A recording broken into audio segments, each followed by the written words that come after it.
Welcome back, everyone. We are live, another week of growing with my fellow growers on the Cheap Home Grow YouTube. I'm your host, Jack Greenstock, back after 2 weeks away, but I'm happy to be here as always, joined by a panel of amazing growers and IPM specialists who I'm going to pass it off to first. And welcome Matthew Gates. Yeah, hey everyone, this is Matthew Gates. I am an integrated pest management specialist. That just means that I know a ton about plant pests, pathogens, bugs, all that kind of stuff. So if you're curious about more of that, then you can check me out on my YouTube channel, Zenthanol, where I talk about such things and I give helpful advice for free. I also just started I revamped my Patreon and I just started my Discord for Zenthanol. So if you are curious, if you're one of those people who are always ask me questions on Instagram and various other places, you can check me out on my Patreon. You can subscribe for $1 a month, and I will answer your questions essentially regularly. And I'm hoping to make that as democratized as possible. And I'm very excited about that. And I'll pass it on to the next person. Good stuff. I saw some people sporting on the Instagram that you reposted, some of the cultivation members there as well, $1 a month or $10 a month. And I think it's really awesome what you're doing for the community there. So I'm glad to see people supporting. Next up, Dr. MJ, welcome. Hey, yeah, Dr. MJ Coco from cocoforcannabis.com. I am happy to be back again 2 weeks in a row. And yeah, we're having a lot of fun over at Coco for Cannabis. If you guys aren't in the Spring Auto Flower Challenge, try to get into that. We're doing an AirPods giveaway for May 4th, May the 4th. We have a space theme, so we're sticking with some space ideas. But having a lot of fun, excited for the show. I will have to get out of here a little bit early today, but I'll stick around as long as I can. We're happy you made the time to be here at the start of the show, and whatever time you could make it, we're happy to have you. So thank you so much again, Dr. MJ, for joining us. Next up, we have Aaron the Grower. Hey, what's up, panel, chat? Good to see everybody. I am Aaron the Grower, ATG Acres on Instagram, atgacres.com. And yeah, just happy to be here. Happy to have you. It was really cool getting to meet you on my honeymoon road trip. I was mentioning before we went online that I'm dabbing on some Garanimals of your rosin that you gifted to me. So really enjoying that. So I'm probably going to take a dab of that and introduce the American one. Hello, Jack, Dr. MJ, Matthew, and Aaron the Grower, and everyone in chat. It's good to be here. I've been having a busy schedule, and I always like to try and calm down and hang out with you guys. So I'm happy to be here. Happy to have you. And my dab's just getting heated up here. I wanted to ask you, the American one, what you smoking on tonight? I've been sampling some time wreck from that last run. Actually, I've been sampling a little of everything, but right now in the pipe is the time wreck. And yeah, everything is all good.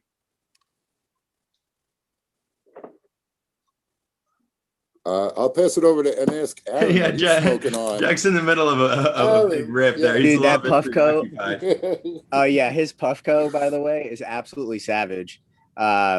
We fogged out his car, and yeah, we literally fogged it out with a Puffco. I underestimated that thing, man. I was puffing on it for like 10 minutes, like he is right now.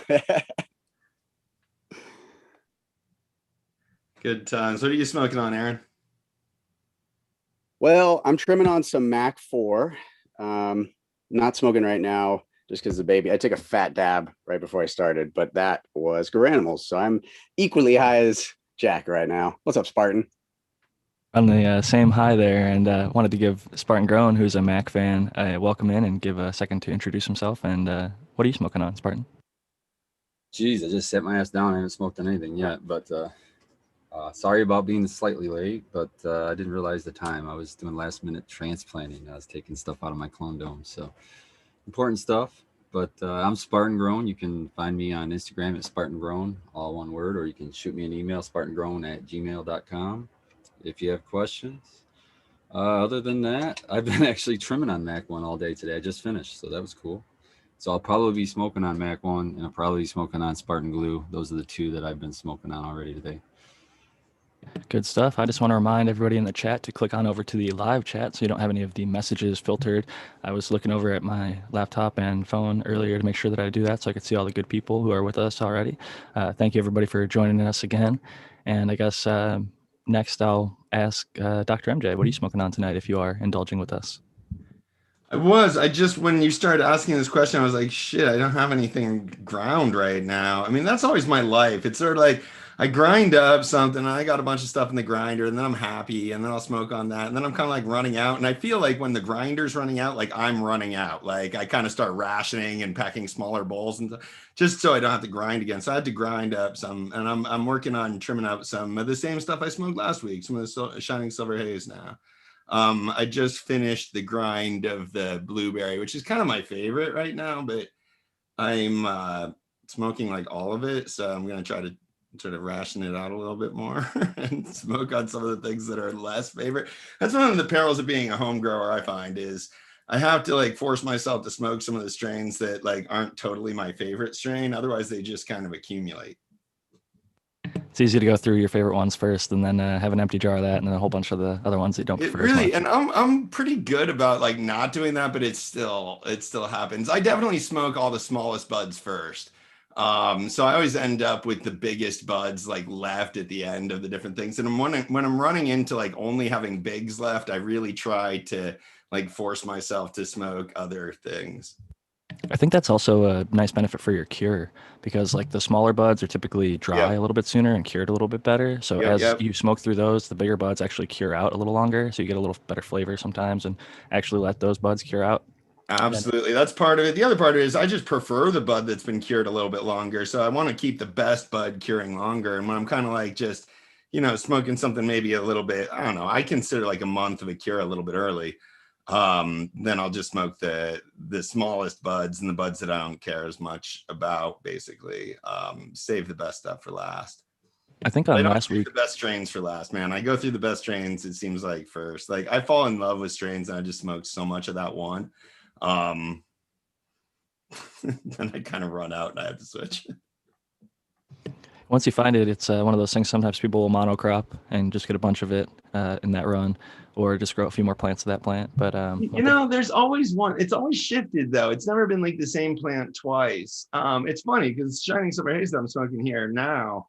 The last time I grew this was my favorite plant. This time it's kind of meh. I was talking last week. I might have pulled it a little bit early. But it's always something different. For a while, it was Kyle's strain. The New England Raw Candy was my favorite, and I was just smoking on that until it like ran out. And then I had to find then I went to the blueberry when I harvested that, and I was just loving the blueberry. Before that, it's been like other things. There's always like one plant in the grow that I just randomly like better than all the rest of them. one thing I wanted to say as a follow-up from it was either last week or the week before. I think it was last week though. You were mentioning the Shining Silver Haze being harvested a little bit sooner and then curing it for a longer time and having more of a sedative or less racy effect. And I think that could definitely be the CBN. I don't know if that was one of the things that was brought up or not. I didn't hear that. Yeah, it could be increasing CBN with time. I agree with that. It's.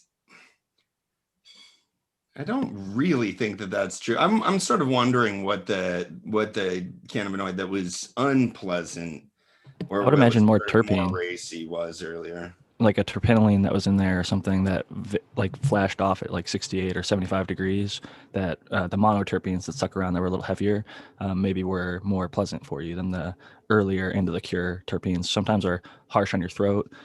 Sometimes when people harvest, they get like congested because they're either allergic to a certain. Yeah, there's a little bit of an allergy. I've had that experience before, but not recently and not with this one.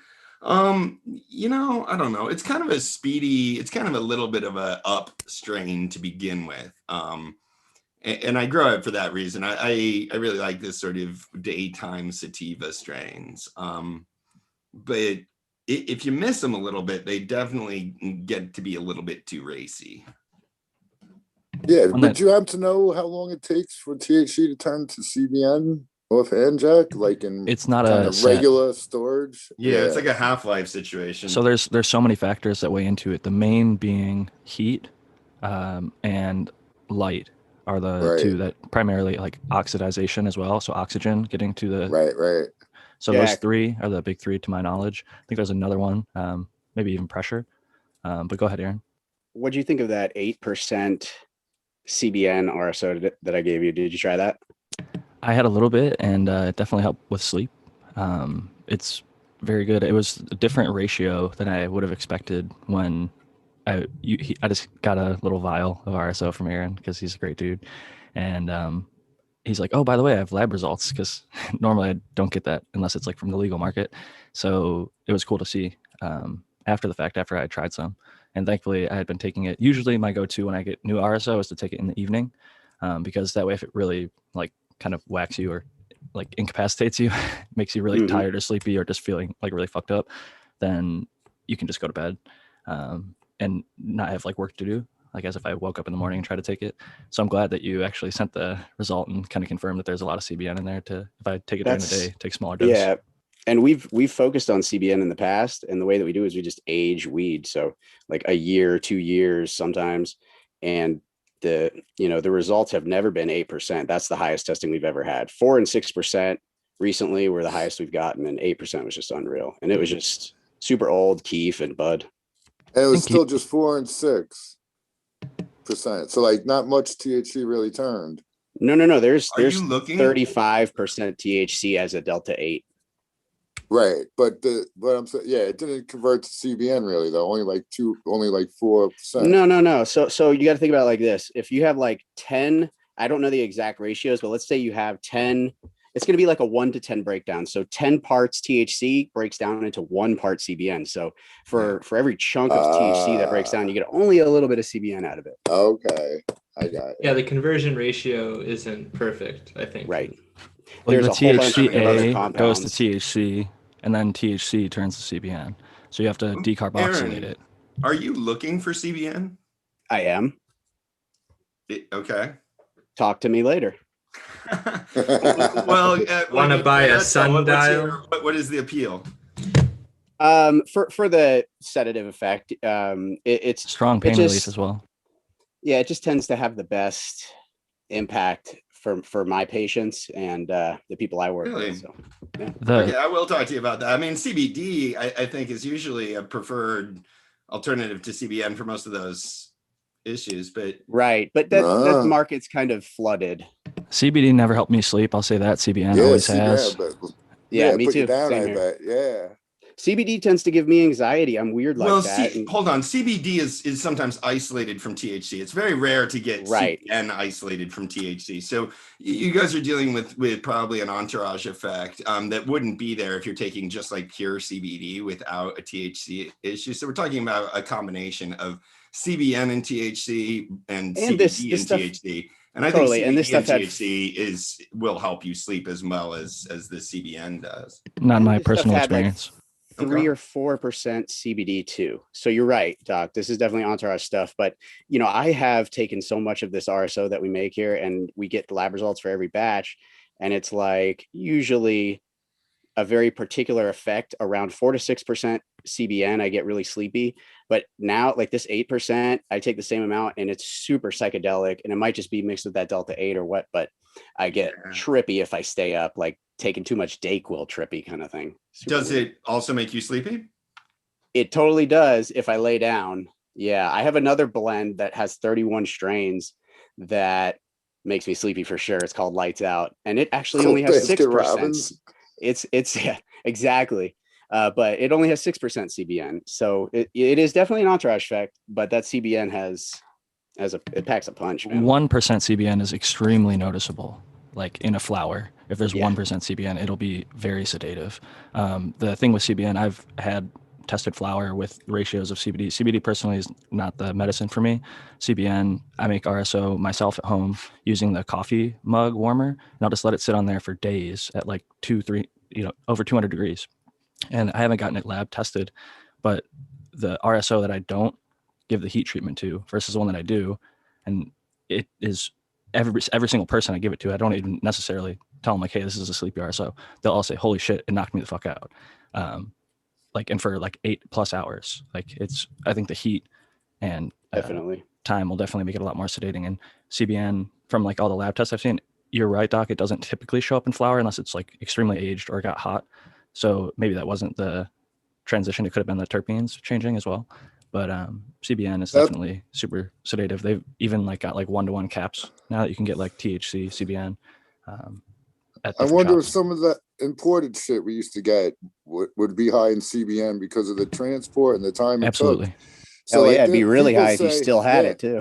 People saying, yesteryear's cannabis wasn't as potent as today's, but it might have just been different because there was definitely some potent cannabis throughout history. I'd say it's more soporific. Like the stereotype in my high school was you'd smoke, eat, and fall asleep. Like a lot of people would get high, eat munchies, and then pass out. That could be. Well, that's just the stereotype about stoners. I mean, cannabis in general. But at that age as well. Where they were getting it and where I was getting it, I should say, was imported from Canada or Michigan or California, typically.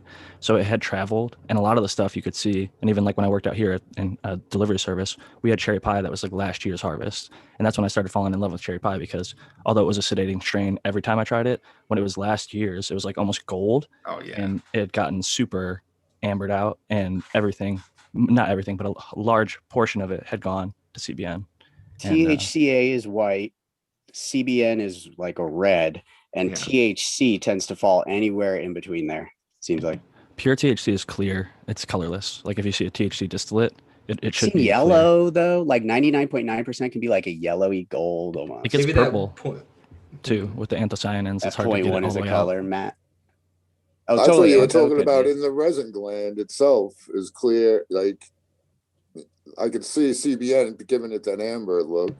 I think that's a common misconception, actually, because when I look at flower that gets tested, I see a lot of stuff that has amber trikes and very little flower that has high CBN. Most of it, I would say, is terpenes. Like I'll slap a bud, or I'll have one bud that I would say, this is the bud you smell. If I have somebody in my room, like, this is the one you smell and touch. Don't touch any other ones, please. Like, do not mangle these fucking buds. But everybody comes in, they fucking grab it, and they, get all up on that bud. So that's the bud. And then you'll look at that bud next to every other bud in the rest of the room. That one has 30 amber trikes, where the one right next to it has maybe 1. And I think that like hitting it, maybe it does something to the trichomes that creates those terpenes to start volatilizing early. Because when you look at the test results, the lab results, it's very, very rare you see flower with anything above 0.5 CBN. Like if it's a 1%, that's super high. So you're describing something, Jack. It's just so weird because somebody else brought this up. It was actually Jordan River from Growcast was talking about jostling buds and making them ripen faster that way. It sounds similar to what you just said. I had not heard of that previously. But I saw a video of a guy who cooked a chicken by slapping it a bunch. Okay. I don't I sort of seems similar to me. I don't know. Maybe that's parallel. A lateral thing. Maybe there's some lateral thought going on there, but analogous situation, I guess. I do like where this is going. There was a Chara's conversation on fucking Talking Shit with the Eagle the other night, where when they'd rub the buds, over time the resin was clear, but over time, because the heat of their hands, they would clap their hands as they're walking down the hill to build it up into a ball to peel it off their hand. It would go from clear to like a brown to a black by the end of the day.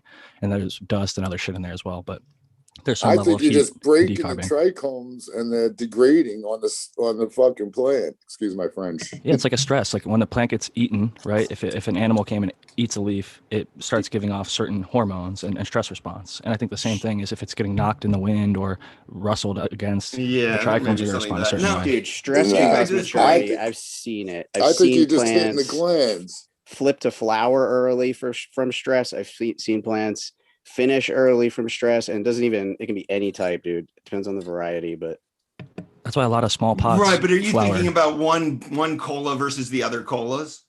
Yeah, it's not like it finishes or develops more. I think the resin itself looks less. Yeah, I would just say it looks more beat up. I mean, like when Frenchie talked about. He said outdoor farmers in the triangle, they harvest by the look of the plant. They're not looking just at the trichome under a scope because it's a lot of the wind and the bugs and all the pressure is so much higher there that if they went on their first few amber trichomes, they'd be harvesting way too fucking early. They have to wait until the buds swell. It's day 65. We have to harvest. Like, no, dude. Like you gotta wait. I'm gonna get back to this amber trichomes issue because I do think that there is some relationship to the maturation of THC and the color of the trichomes. I agree with you, Jack, that it's probably not sort of just the evidence of the CBN.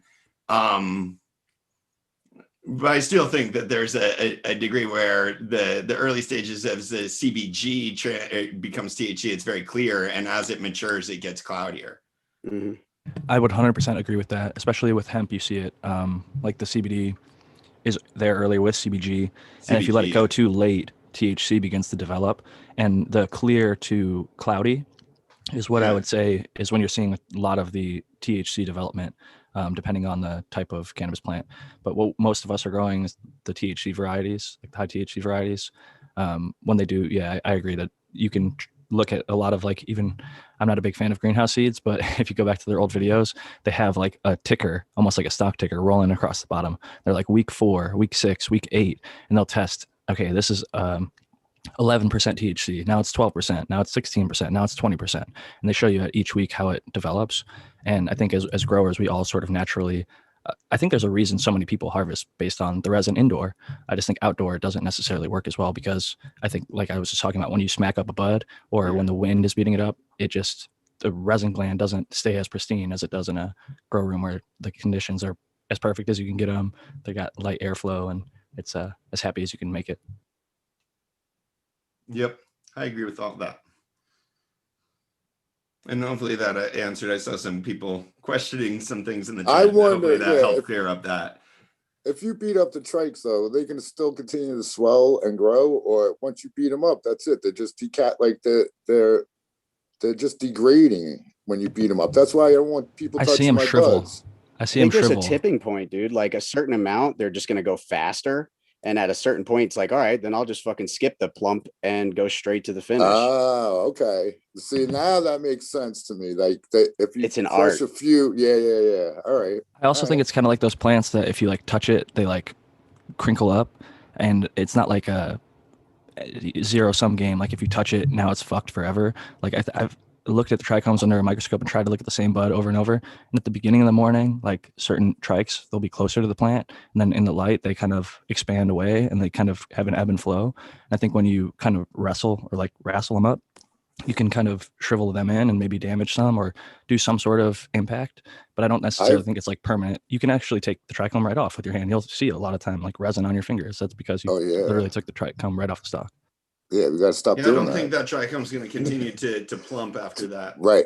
But listen, all right, hold on, time out. So the Charis thing, they say they do the Charis thing early and resin grows back and they can do it a couple times. They say, you Americans are idiots. You kill the cow for the milk. We milk the plant until we're ready to kill the cow. That's one thing. And shit, now I forgot the other thing I was going to say or ask. But I think it regenerates resin. There's an old Afghani when they're young tradition enough that they'd have like naked virgins run through the fields at the first harvest, and that was their first pull of resin.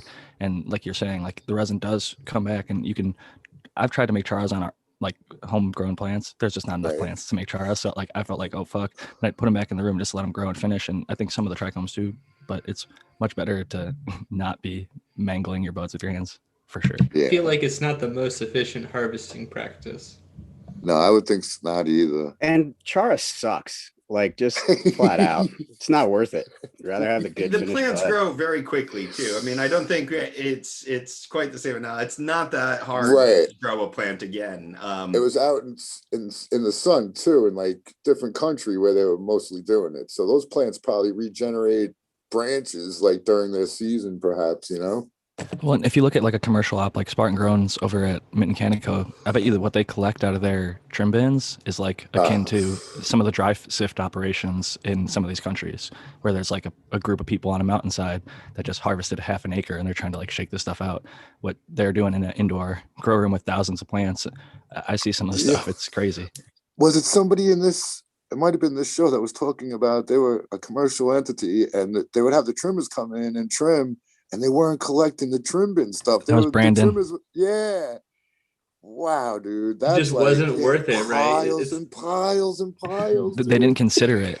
And they were taking it home and like kind of losing that out they're kind of being pilfered for lack of a better term. It's like that.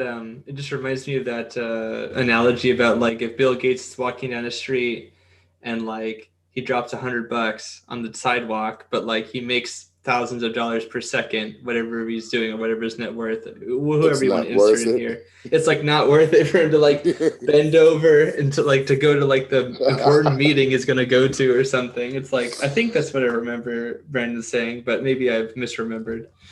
Like they just wanted to focus on the buds, right? They bought their own trim bins now. The thing was they didn't own them. So the trimmers were bringing their own bins. Oh, it was. They were literally stolen from. That's what you. Okay, so they were pilfered, literally. Okay. They brought their own like equipment, and that equipment had a section basically like, oh, we'll grind up all your bud for you, but not tell you that we have a keef catcher. So they were trimming up all the buds for him and saying like, oh yeah, we're gonna bring these trays home and then like put it in our bags and smoke on it. So he just bought a bunch of trim trays that stay at his facility now, and they're jarring up that keef. Like I'd imagine Spartan, you guys get a bunch of it, right? Oh man, I can only imagine.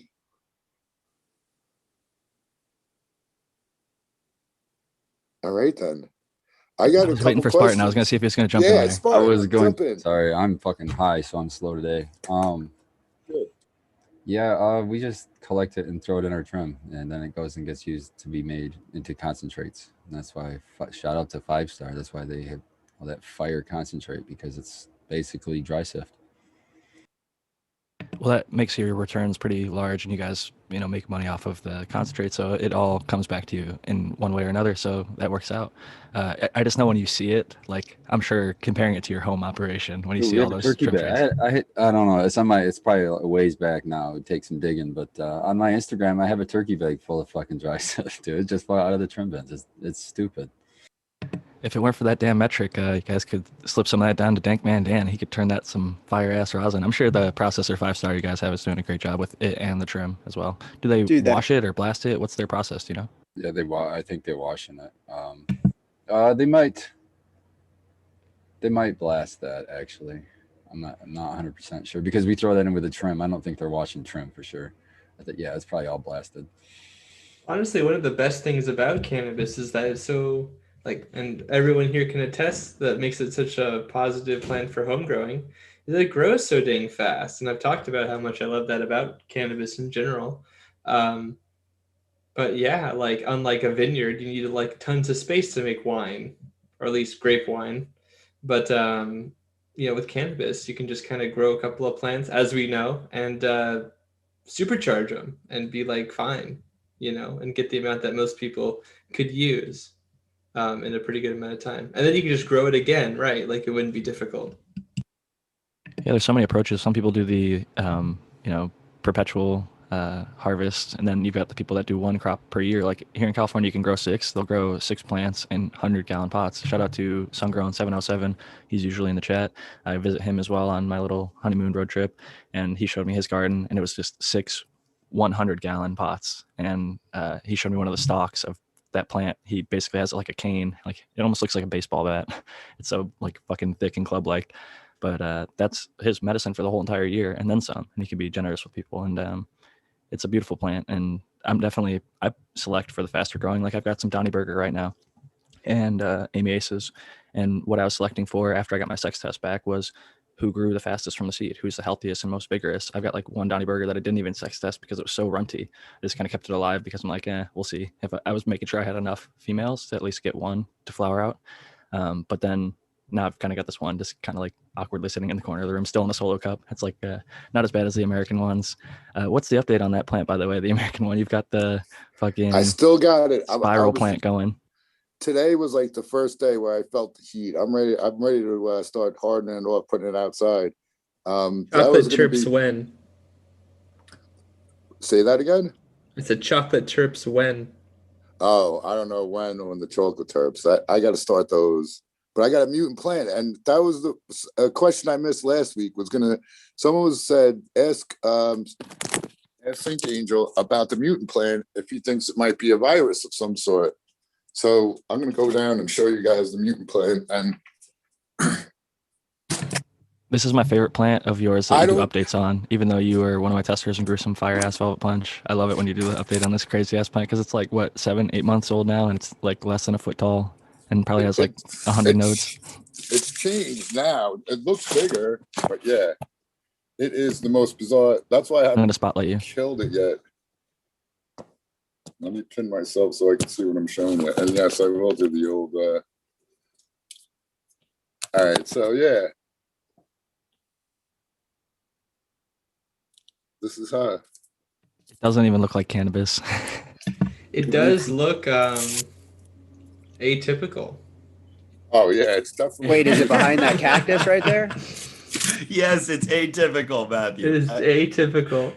Excellent. I concur with that 100%. It looks like coleslaw or something. It looks like yes, it Pile looks of like leaves. gosh, what's the vegetable? Is it? Am I thinking of cabbage? Like purple Do you cabbage? find any Never minded nodings? up. Can you find any nodes down? It looks like a branching at thistle all? or Right. something. I It's, mean, does it's look really. thistly. And look at this. There's some dead leaves all the way inside. It's not. That's kind of what I was. It has concerned grown. about. Like, And I I'm did see curious something- about this plant's early life, like the first couple of weeks. Was there anything traumatic that happened to the plant?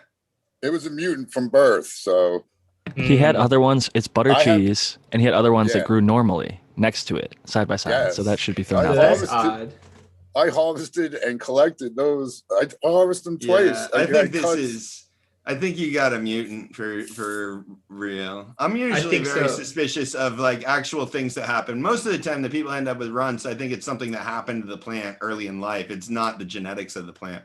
I agree with that. A lot of times people do Yeah, it. and people are like, I don't want to grow this anymore because it was a runt, and I'm thinking, I'm not sure it was the plant itself. This thing, though, this thing is. And it was from seed. This I is mean, the seed. it You know, just it's looks like like you not- just killed it when you were like. Doing okay, that. dude, I'm just gonna give you some Spartan advice and kill this fucking thing right now. I don't know why. I'm gonna put I think it belongs in the I'm gonna worm put it bin. outside. I'm putting it Dude, outside. Yeah, why? what's your goal? What's Why- your if you plan put it for outside, this child? if that were to bud, dude, can you imagine the mold on that fucking thing that you're gonna be spreading everywhere? You know, You and know- to answer the question though, because like that was the original question, right? Like people were asking, like, what does Matt think about the Right. potential? So it's a great it's a great way to explain that like there's a couple of things that could be the case. Impossible to really tell visually, at least for me, to be sure anyways, to be absolutely sure. But like there's a lot of pathogens that cause problems because they change like how the genes express, or they change the hormones because they make compounds that are those hormones, or they make analogous compounds or whatever. So that can be an issue that can cause it to be similar to like some sort of sport mutation or something. But in this case, like if it were a pathogen, I would think of things along the lines of those phytoplasmas I've mentioned. They can cause like witch's brooming when like the nodes are really short and the as you're kind of like a rat's nest kind of growth, which is sort of similar to what we're seeing here. And I have videos that kind of go over it on my channel. But I don't even think those pictures that I have really totally resemble this personally. There's beet curly top virus that can be a problem. But again, if you had those issues, like you'd think that the vectors for the BCTV, for example, would have gotten to other plants. Is that some webbing I see on that? This one is a bud. This It's I'm just trying to one is a bud, and that is trying it. to re-veg it, and I don't think I'm going to succeed. What's now, that, man? Oh my god! Okay, you're trying to clone that? Yeah. I see a Okay. little buddy on the cup too. Good It's a little luck. green. Good luck. Yeah, there's a little. There bit is of a little there. green there, but there's a lot of also I think it's material dead. that's molded. I think it's dead, too. It's moribund at the very least. We put that on. I was not- like, "What the hell is that thing?" I was like, "Wow, You you got guys some have- weird. You got an odd collection of little plants going on there." Tyle's the opposite of Spartan. No Spartan kicks in his garden. Not a lot. Yeah, Here's yeah. all right. Well, over here, there's the velvet punch cutting. Right Well, I here. say this. Now I remember what a cannabis plant looks like. I say that you There you go. you try to get the bricks really high and see if no problems happen. That's what I think Well, you should do. You know what? And it's been here for like 6 months. So if it was going to attach to any other plants, I would have noticed it, I believe. So Yeah, that's why that's I the other think thing I would have it's- thought about something like that. Yeah, I mean, I was concerned at first, and you know what? I could pull up the first pictures I have of this plant. Ooh, so you should. You should. yeah, let me I'm curious. let me go get them, and then I'll share, or somehow we can figure it out, right? It's bizarre.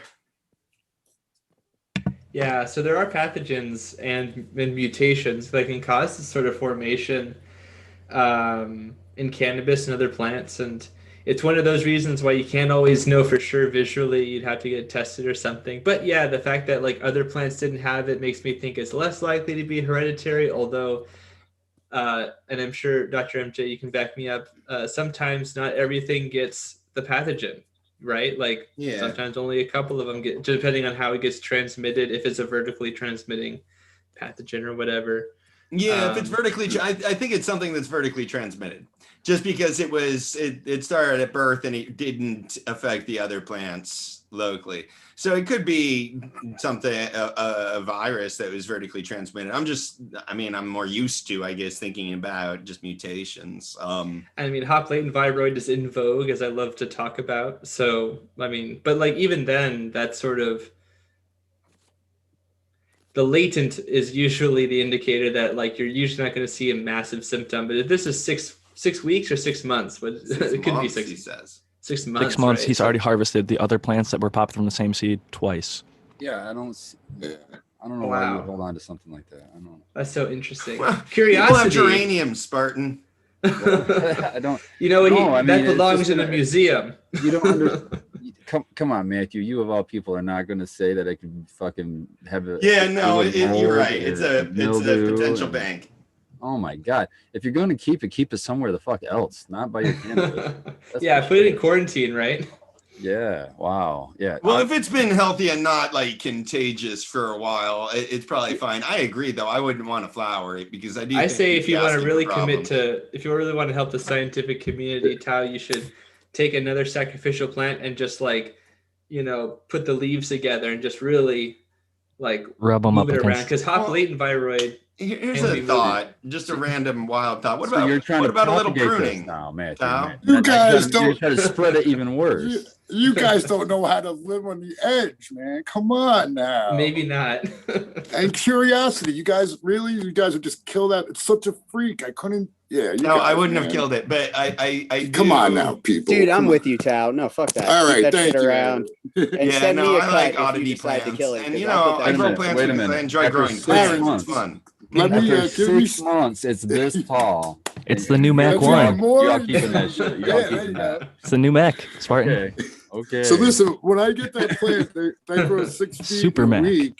When I have that plant that grows 6 feet in a day, now I know what to cross it to, Spartan.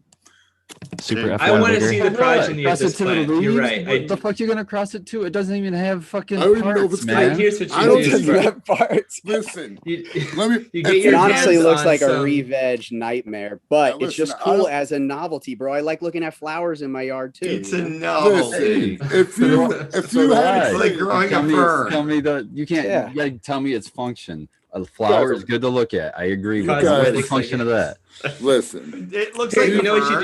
do? You take this plant, okay, and you go to Hollywood. give me sharing and, power. and you go, hey, I know that you're really starved for plants. Like whenever I watch a movie, it's terrible. I go to a movie. Oh, it looks like planet, Naboo. Oh, it's Southern California, of course, right?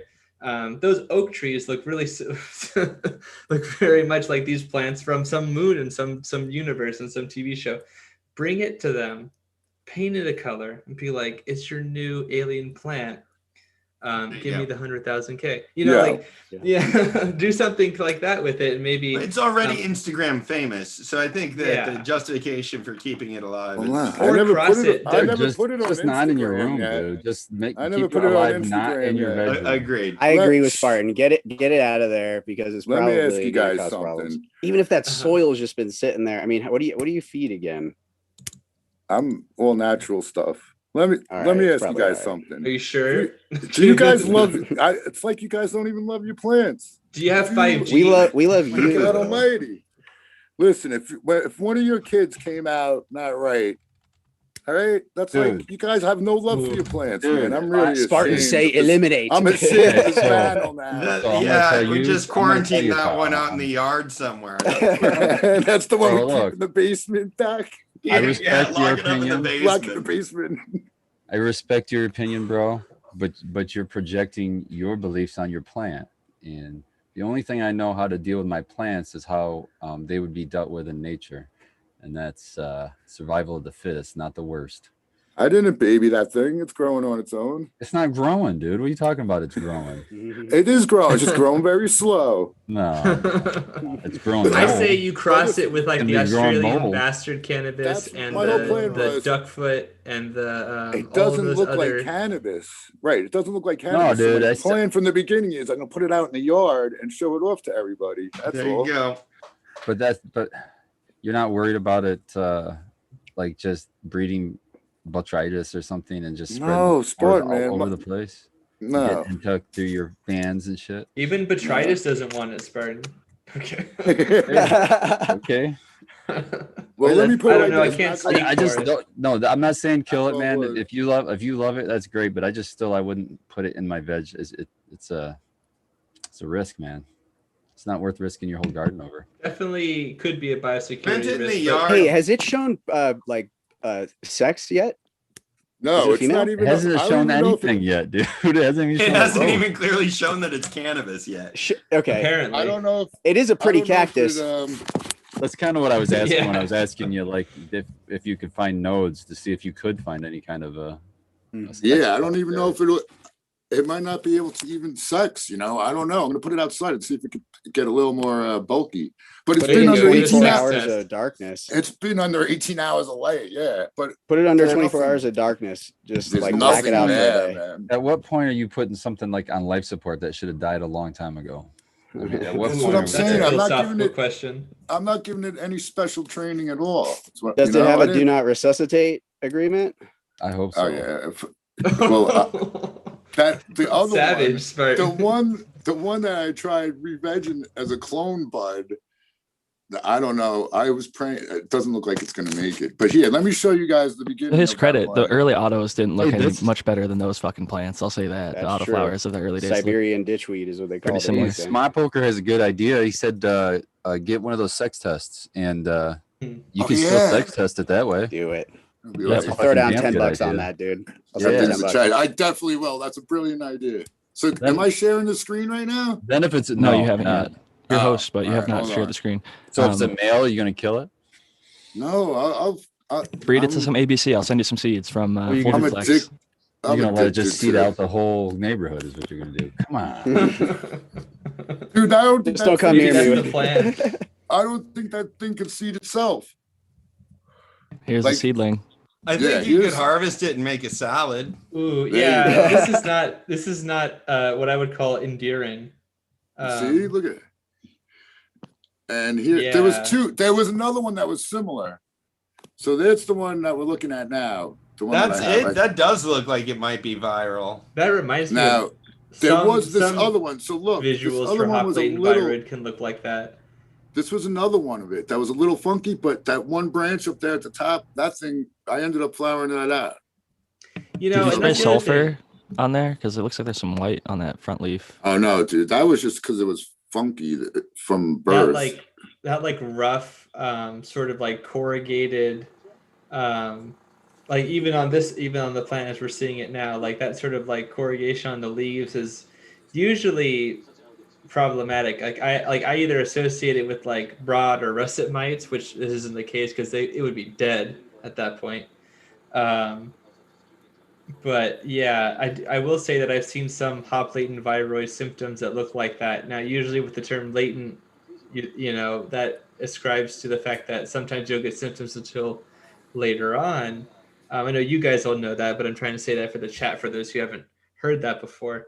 But you know, sometimes those symptoms come up earlier, and I definitely think it's interesting to see like it as a younger plant and even some other examples. So wait, so what you're saying is that there's actually Yeah. more than one plant. There were two plants There that was had these two like, weird- that were, the Had other the one same had issue. One of them grew out one of it. branch. Yes, one of them grew out of it. I'm starting to Both see of- more and more issues like viral. Yeah. I think, Matt. sometimes symptoms, yeah, and then also sometimes symptoms, even with the beet curly top virus, you'll get the symptoms in like sections, kind of.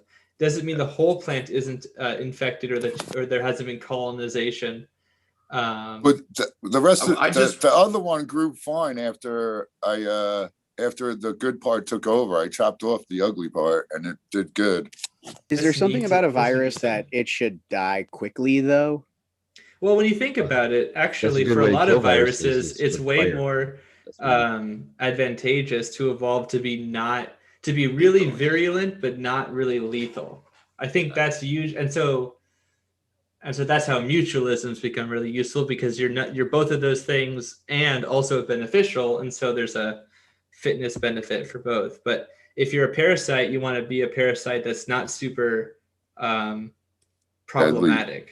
Yeah. Or have a Right. good dispersal mechanism. But I want to move over into Spartan's camp pretty solidly at this point. I Yeah. kind of think that you should probably get that plant the hell out of your grow. Yeah, but I donate to mean- science first. Let's find out what All right, the I'll Yeah, do donate it it. to Dude, science. There you go. Send me a cut. Send I'll it fix to it right up. Matthew. Send me a cut. Yeah, let's spread this shit all across the country. Let's do That's that. right.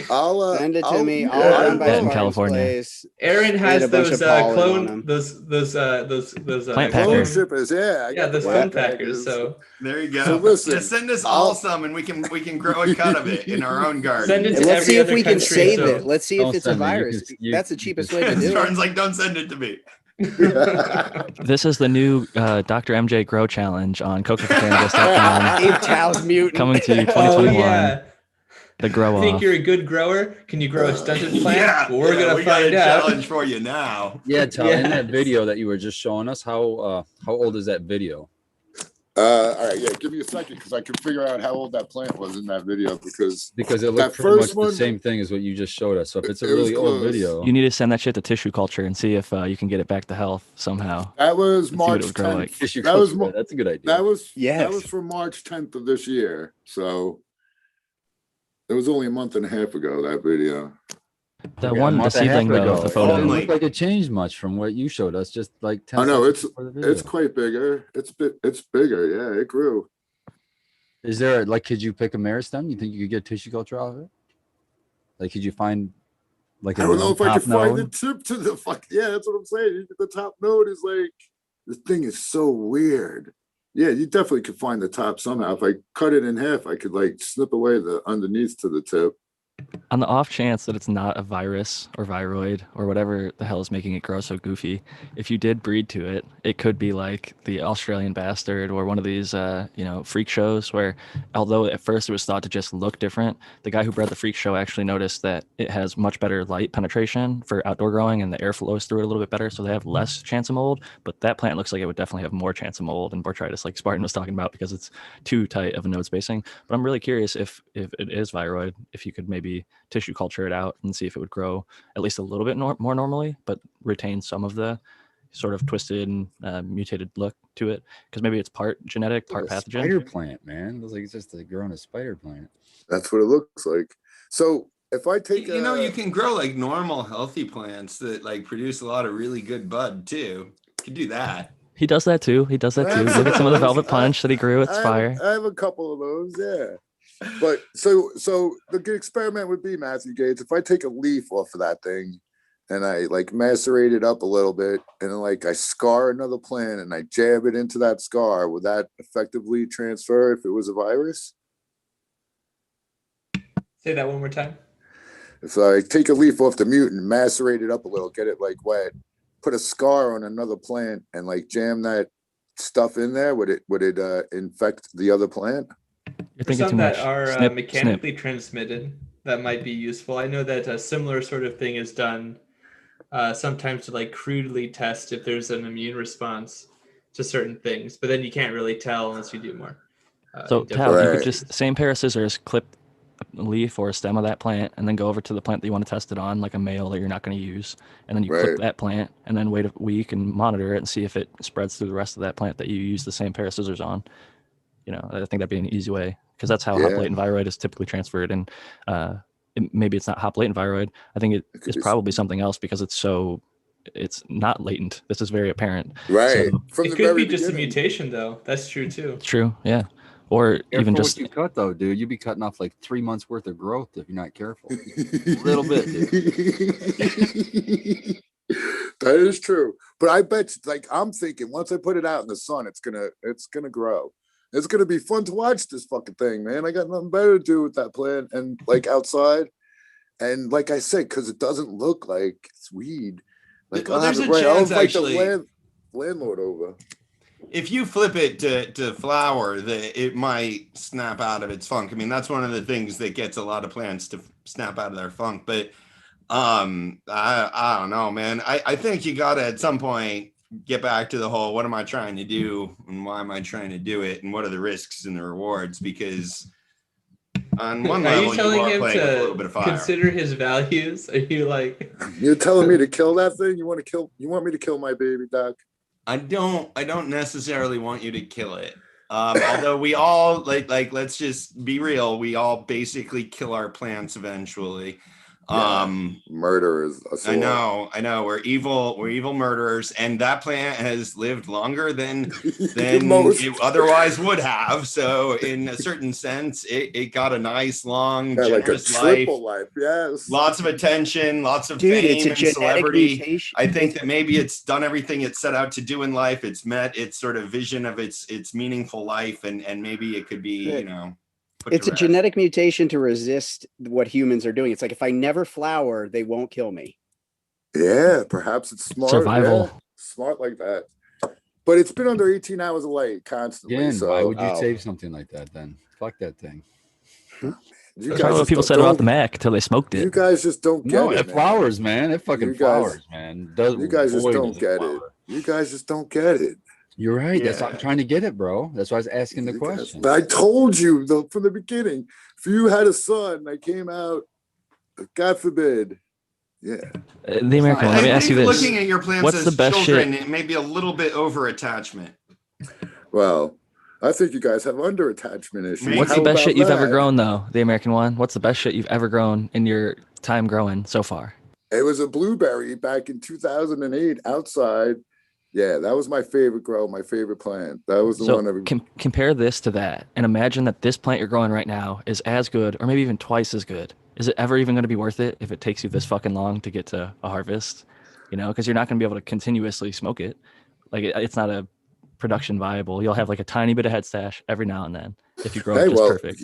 Yeah, I think it's worth sticking outside. I'll give you that. You could start a religion centered happens. around the plant and its harvest. I think you could get a lot of people to tune into like an Instagram live where you like sacrificially, We're gonna start the Pastafari.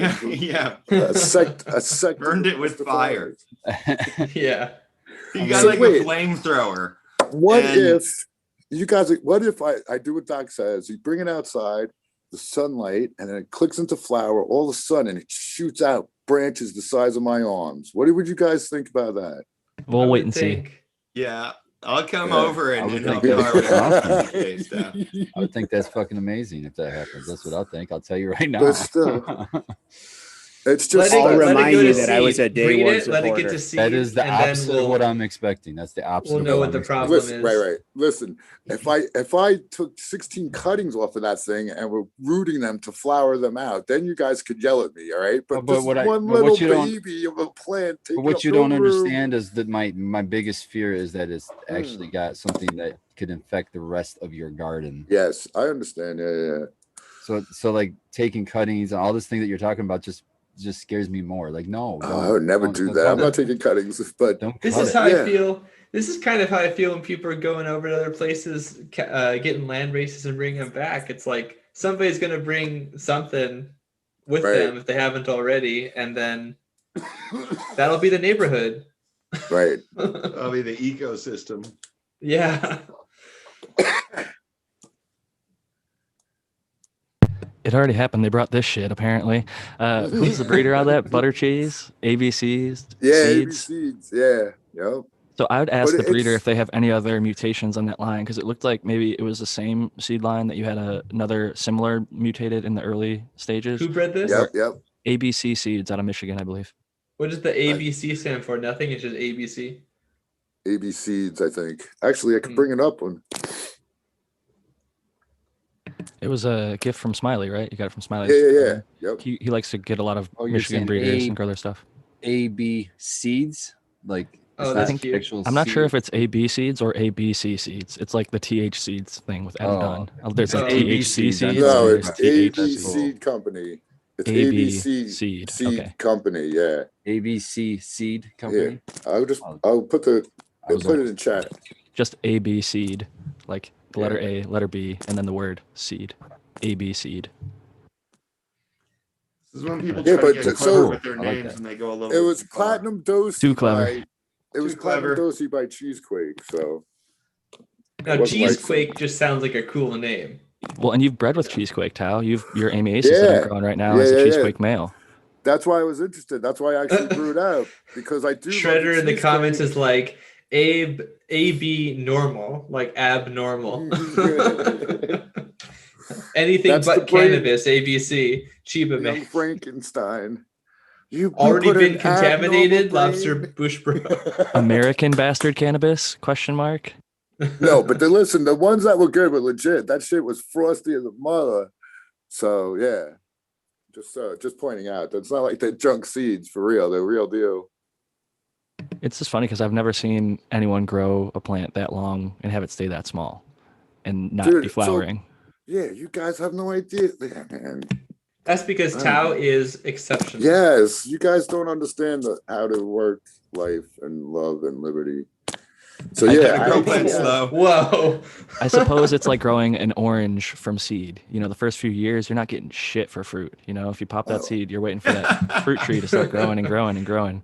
And the first couple years, it's just developing, and you're just looking at it like, hey, I'm trying to keep this thing healthy because in a few years from now, I'm looking down the road. You know, I'll fucking. And then there's me. I went and bought something to some harvest. fucking. But see, oranges strawberry at least plants. keep producing, you know, for then decades after that. I always think about like farmers that grow agave, that you got to grow it for 7 to 12 years, and then there's one harvest, and then it's That over. is and then you pretty plant another crop. disappointing. Yeah, I spent my day. I went to the greenhouse. I bought some strawberry plants because they're really cheap because they're late in the season, and I planted like 18 of them today, and I ate about 4 strawberries that were already ready to go already. And I didn't get them in the ground yet. It's fucking awesome. Look at that. Yeah. Strawberries are great. They're like cannabis, where they have what they call runners, and it's basically like clones that sprout up everywhere. And if you don't weed them out, it'll basically not get fruit as soon, but you'll have like a whole patch of strawberries versus just cultivating, trying to get fruit as quickly as possible. You'll cut them out and basically prune so you can get fruit sooner. But it's Strawberries nice, just like lose cannabis. most plant-on-plant competitions, though, so they need to be weeded or protected from other plants. They work I great just- in like the hanging pots. Like here in California, they grow really well in hanging pots, and they grow them in that like plastic culture as well, all over San Diego. I put them in my front flower bed, and it's all wood chips. So fuck it. I just dug holes, put them in there, and it's all wood chip. It'll be good for a couple seasons, I'd imagine. I'm reminded of the fact that like a lot of plants that we grow are either hybrids or, like we've mentioned many times before, they're not in any way resembling what they had before. Lemons are definitely not natural, for example, though that's definitely not a natural hybrid either, because that happens too. So when life gives you lemons, we gave us lemons. Life didn't give us lemons. We gave ourselves lemons, which honestly is a pretty fitting analogy, I feel like. Yeah, we deserve Yeah, and that's it, not right? just with breeding; that's also with grafting to create those fruits. Oh yeah, right. That's another dimension to that. Quickest approach to getting yourself harvest is to graft on, with apples at least, like they'll graft onto crabapple stock. And I know citrus, they'll graft onto an older tree with a younger branch of a different cultivar, so they can start getting that citrus on there sooner than they would growing it by itself. Yeah, if you want big apples, you pretty much have to graft onto a different rootstock. You're not going to get Like a vigor thing, right? It's a vigor thing. Yeah, you're not going to get a good size apple from any tree that you grow from seed. You need to graft it onto a more vigorous rootstock. It's usually a crabapple rootstock. There's I had this Cosmic Crisp and the Honey Crisp apples from the supermarket, and those are great. Yeah, those are. but that's the thing. really- All these different varieties of apples are all grown on the same roots. It's Isn't all that funny? basically I can't remember what the species is called, but there's a wild apple that they use for all of the rootstock for apple trees. Professional at the top, animal at the bottom. Yeah. All the vigor and the all the metaphors you want to make from that, but also like the wild growth, the resistance, right? All of those like really nice traits that you want. You don't have to like put them together. You can just It's It's like a mullet, business in the front and party in the back. That's right. Yeah. So do you think that Get would the best be, of both. do you think that'd be possible to do with cannabis with like if you took like a weird resilient hemp variety, like maybe a fiber variety of hemp that's really resilient, Yeah. and use that as a rootstock Yeah. for, say, a flowering cannabis that you'd be harvesting for flower? Yeah, it'd be interesting to grow out the rootstock in one place and then to basically graft on instead of cloning, right? So you'd have your flower stock that you wanted to grow. And when you took your cuttings, instead of trying to root them, you just tried to graft them onto a vigorous cannabis stock, probably a wild hemp that had a really good rootstock. And you could do that. There's nothing in the biology and the botany of it that's stopping that from happening. So the only thing that I could think is it just must take a whole lot longer than rerooting, and there must not be that big of an advantage. Either that or just nobody's thought of this before, but it definitely is an alternative route to What do you think? I've What do you played think? with like grafting. it's an alternative route to taking your cuttings or whatever. Pun Do you think intended. that would impart any of that resistance or resilience to the upper part of the plant? Or It would can happen. Sometimes It's it the even maturity invades of the roots. scion, Yeah, right? it's basically having a huge root mass that's supporting the growth, the above ground growth. So instead of, if you took a cutting, instead of having to root it, you would just have to get it to graft onto the rootstock that already existed. In my imagination, if you were good at grafting, this should be faster than cloning. There's obviously additional work involved in like having rootstock growing too, but you'd plant your rootstock and then you'd take your cuttings from your mother and graft them onto those roots that are already growing. This is definitely a possible operation, and it would be interesting to see somebody try it. I kind of feel like there must be some 'cause you part get of that. There's a book process on that it. ends up taking I've too actually long. read and played around a little bit with grafting myself. Flux, the guy who writes about fluxing, I think his name's Light Addict. He has a book on Amazon. It's like $10, and he talks about fluxing. It's like his training method for small grow spaces. But within that book, he covers how he does his grafting, and it's basically like soft garden tie, paper towel, and cutting your basically donor plant with like a scalpel Yeah. at a sideways angle with the plant that you're cutting at the opposite angle, and then you link them together, and it is possible and it does work. But my question would be then, what plant do we have access to in cannabis that we know, like, okay, this is the most resistant and most vigorous, best rootstock to use? Where Yeah. wouldn't it be more appropriate to just to say, hey, we've got these people like Oregon CBD, who, if you grow hemp in Oregon, they're the people to go to because they have regionalized stuff where they can get 10% CBG or 10% CBD on a crop across the entire seed thing, where you can just drill press seeds into the ground across entire acres. And like the cost of scale is a lot easier. I agree. And they don't Going have to to have seed the is labor. better. Going to seed is going to be a more effective route, and almost every mature agricultural industry they grow from seeds if they have to grow perennial plants. I feel like the way that it would work best, spitballing here, but if you had some sort of like a hemp cultivar, maybe even a specially bred one, maybe it doesn't exist right now. But if you had one that could basically be like a tree that just kind of perennially exists, and then you could graft the cuttings to that massive rootstock, or like an orchard essentially of rootstock, maybe that would be helpful. But I agree, it sounds like the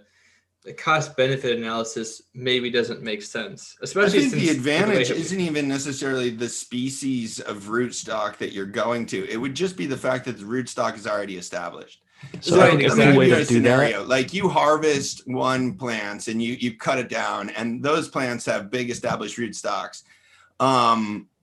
Then you have another mother plant going. So when you cut down the one plant with the rootstock already going, you take a cutting from your mother plant and you graft it onto that stump.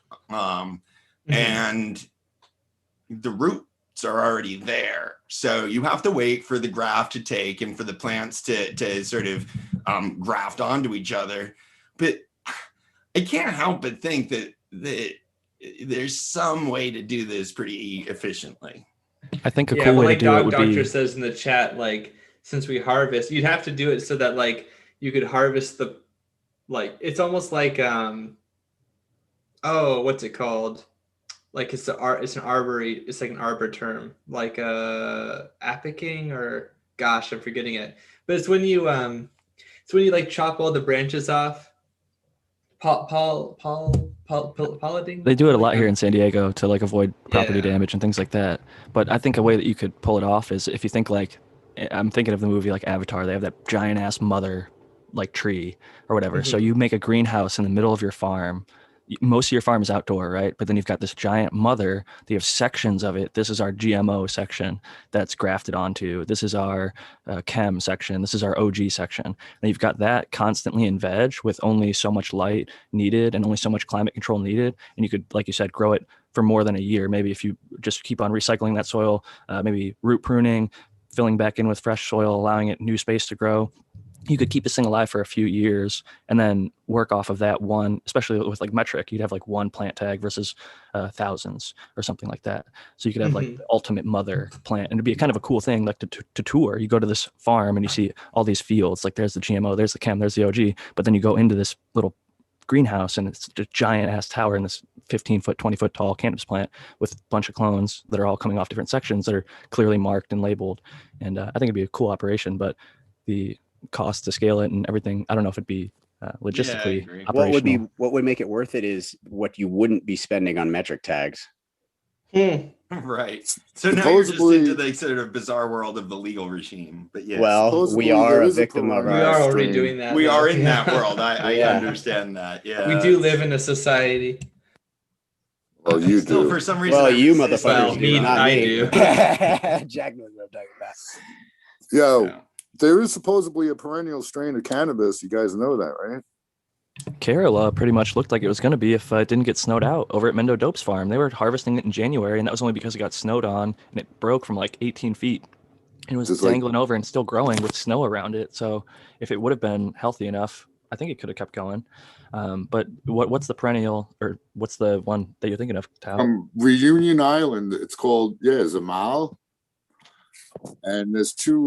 It was on Strain Hunters, but the article doesn't come straight up when I try and find it now. That's the shit of it, is a lot of these YouTube videos get taken down too, and like these purges, we lose so much of our history. That's why I'm trying to get this stuff in books, and that's actually one I'm not familiar with. So I'd love to hear more if you do have more. Yeah, I'm gonna find it right now, and I'm gonna post. I'll put it up. You should also, So it would. we should also mention that keep growing. past audios can be found on a podcast app, right, Jack? Yeah, it's a Stitcher podcast. So if you go to Stitcher podcast, every single one from our initial interviews to the Josie Wales interview, where all of us get to talk to Josie, which to my knowledge is the only interview Josie Wales has ever done about Gorilla Glue 4 and cannabis on the internet. I've Googled around, I can't find him talking anywhere else. So it's pretty cool to be able to have the access to that. I downloaded it again. I'm going to try and put it out tomorrow through our regular podcast. So it goes to all the regular places, because I think that was a pretty monumental episode. But there's like the Frenchy Cannoli episodes, all of our individual episodes as well. Awesome. The American Thank you one. for getting that up there, Jack. Hey, I'm gonna have to take off. I got to get finished with a video that I hope to premiere tomorrow. So I need to keep working on this, and I got to get some shots done in my dining room before my wife screams at me. I'm gonna message you a little later, Doc. Thanks for the CBN potential. I mean, yeah, CBN. Allegedly, someone who isn't me. Well, is CBN illegal? I don't know. Whatever. Thanks, Doc. Eventually, probably. Indeed. Yeah. Get in touch. It's a byproduct of THC, Okay. so yes, it's under the regulation, unfortunately. THC, unless it's allegedly, hypothetically. I'll give you a byproduct. There we go. Like Let me that. sign out of here, guys. I hope you have a wonderful rest of your show. Grower love to everybody in the chat. I've been following along with the chatters today. I love you guys. I love all of my panelists. Thanks for, letting me get out of here a little bit early.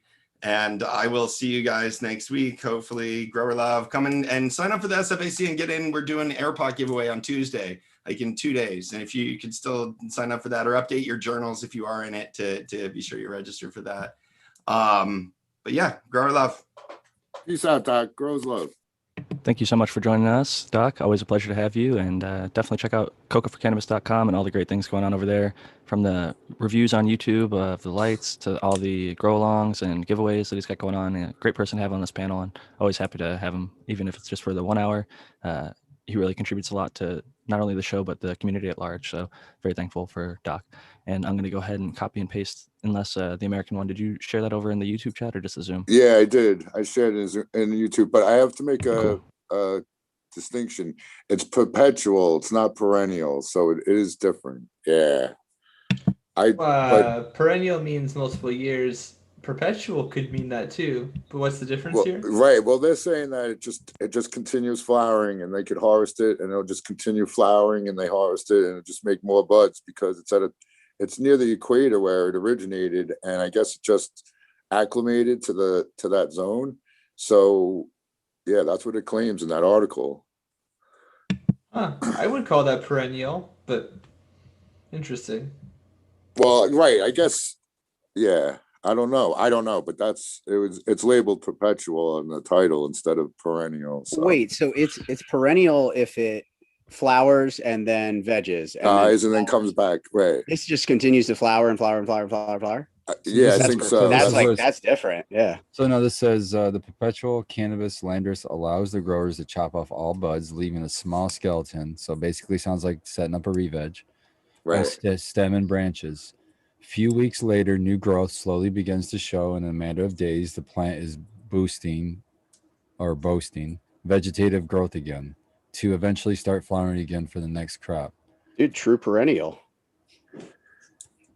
So it's like it re-veges because it has to build something, and then if it's still in the obviously it's still in a flowering cycle because the flowering cycle doesn't change that quickly for it, so then it just starts flowering right away again. So yeah, I found that a long time ago, and it says the most experienced growers tell tales of plants that have been planted in December, harvested the next April, then went back into growth for 2 months, then flowered again, and were harvested a second time in August. And some say they swear to have seen plants harvested even a third time the next April, 1.5 years after being planted. I cannot confirm the truth of these claims, but I can testify that is considered common knowledge among the people on the island. Wow. That's some wild shit. I think a haze, or some of the Thai stuff would be kind of in that category if it was around 12/12 all the time. Some of that stuff looks like it'll just keep flowering forever if you don't chop it down at some point. Kill it all the way, yeah. It starts putting out the white hairs again, and it starts kind of building back up even on its own buds. Like, it's kind of a strange process, but I think if it's all about managing the plant at that point. If you only take like a third of the plant each time, I think it might allow itself to regenerate, or leaving like the stems with kind of taking the buds off of them, if that makes sense. You know what I mean? Just taking the smaller stems, but leaving the kind of skeleton of the plant there and seeing if it'll redevelop. Because like right now, I'm harvesting some plants that are holding seeds, and I just didn't have enough space in my dryer. I could chop a plant and hang it upside down. Oh, it looks like we got Brandon Russ joining us a little bit late, but better late than never. So I've got the top of the plants are all finished out, but then towards the bottom, like I didn't prune some of the stuff like midway through flower, and like that stuff started flowering, and you've got like some of these like unpollinated buds down there. So it's like they developed at a different rate. They're like almost like a week or two further away from harvest than the rest of the plant, but it looks like a completely different thing because they never got pollinated. I want to say welcome to Brandon Rust. Cheers, brother. How you doing? What's going on? Sorry I'm late. I was just so busy at the farm today. Never have to apologize, man. It's you're hustling your ass off over there, and you got a lot of shit going on, so we're always happy to have you. Cool. Where were you working at today? At the greenhouse, indoor, a little bit of both? I see you've even got the lights and the little grow pod set up. What's the word for it? That type of thing that you're growing in? The shipping container, yeah. Shipping container. You're a little on the quiet end, Brandon. If you could turn your gain up just a tiny bit. Oh, how about that? Much better. Okay. So yeah, the shipping container's almost done. I had the AC guy come out and install the AC, but he just needs a little bit more refrigerant. So it's going to be finished tomorrow. We'll have that vertically stacked LED box for breeding and R&D projects. The greenhouses are going. We're prepping for all our outdoor. It's going. It's funny, we were talking about like grafting plants and like where it might be applicable, and I was like, well, in metric, if you had like an outdoor grow, you'd have this big mother plant in the middle that could be like one tag on metric, and you could just graft a bunch of clones off of it in different sections. But and I see you come in here, Oklahoma. Congratulations, just fucking overruled. No metric in Oklahoma. So cheers to the lawyers and the good people. Brandon Rust, who's out there on the news, gets credit where it's due. He was out there advocating for what he believes in and standing up for cannabis rights. And I'm actually happy and proud to see Oklahoma resisting some of that, because I think it's a little bit over regulatory. I think seed to sale is one thing, but metric and all of their wasted plastic and so many other issues are a big issue in the cannabis space right now. Yeah, metric sucks, man. The things that they require you to do. I mean, they want you to lay out every piece of material trash, like fan leaves when you're pruning, all kinds of stupid ass shit. And it's just like so unnecessary. A lot of the things that they're requiring. We're not opposed to seed to sale or track and trace. It actually really helps me with inventory, but there are already companies that can do the same thing metric does without creating a monopoly in cannabis and taking money out of our state.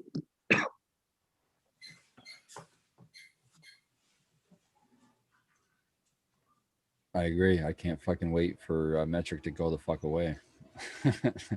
I don't like working under metric, and I don't even deal with it that much, but still, I have to do all the bullshit, you know, like you said, you know, weigh everything if we have to take any leaves off, and weigh all the plants, every single plant when you harvest it wet. They want the wet weights and all that stupid stuff. It was really cool to see you on the news and really backing that shit, man. You're becoming the figurehead of the movement in Oklahoma, whether you like it or not. So I'll be standing behind you when I get there.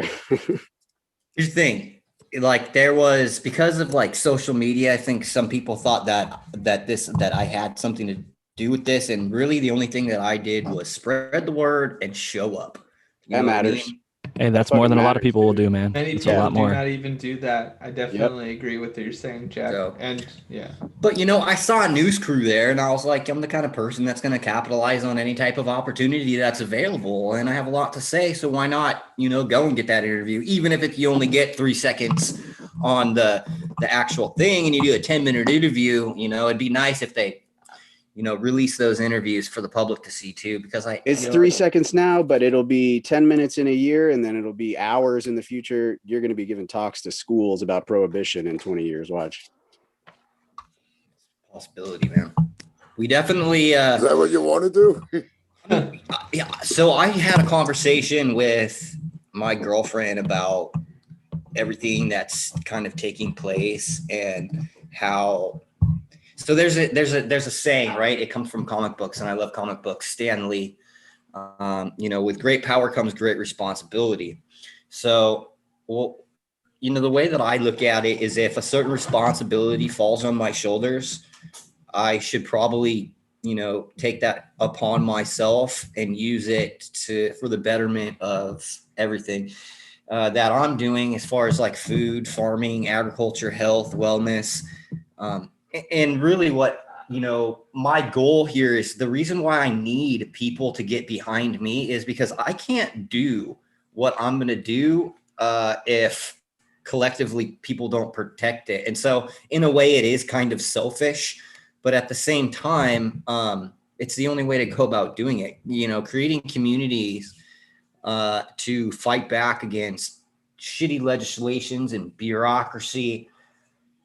I mean, if I can help, I'm going to do what I can. I feel like I should be responsible for, like, you know, showing how to do the land bioremediation, showing people like, hey, this is a lot simpler and cost effective and all that other stuff that I'm just, you know, I'm just trying to grow weed as best as I can, as cheaply as I can, and have a.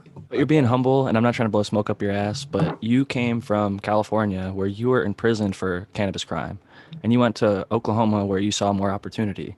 And I think this is like an American sort of success story in a way, in that you left a place that the regulation wasn't working in your favor. You were put behind bars over something that you love. You knew that it wasn't right, and it was just a matter of time before laws turned around. When they did here, we have metric in California. It's not the best. It's not as easy for people to get into the game. You were able to move to Oklahoma and set up a business and be successful.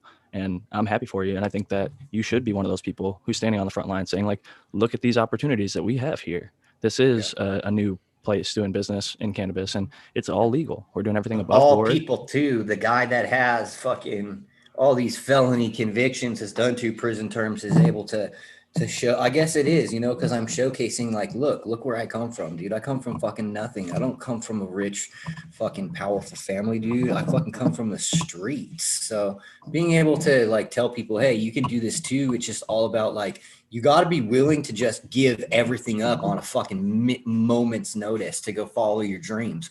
I mean, dude, I've been doing this shit I did it for 18 years before I was on the legal market. And it was like, you can't wait around for opportunity. That's one of the things. You make opportunity. You figure out where the opportunities are and you capitalize. You make a plan. You fucking write that shit out.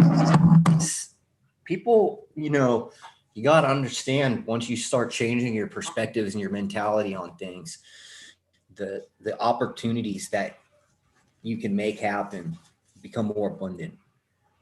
I think Matthew, Matthew, giving up everything, being ready to be able to give up everything for something you're passionate about is a lot, right? Obviously it is. And not everybody can do that.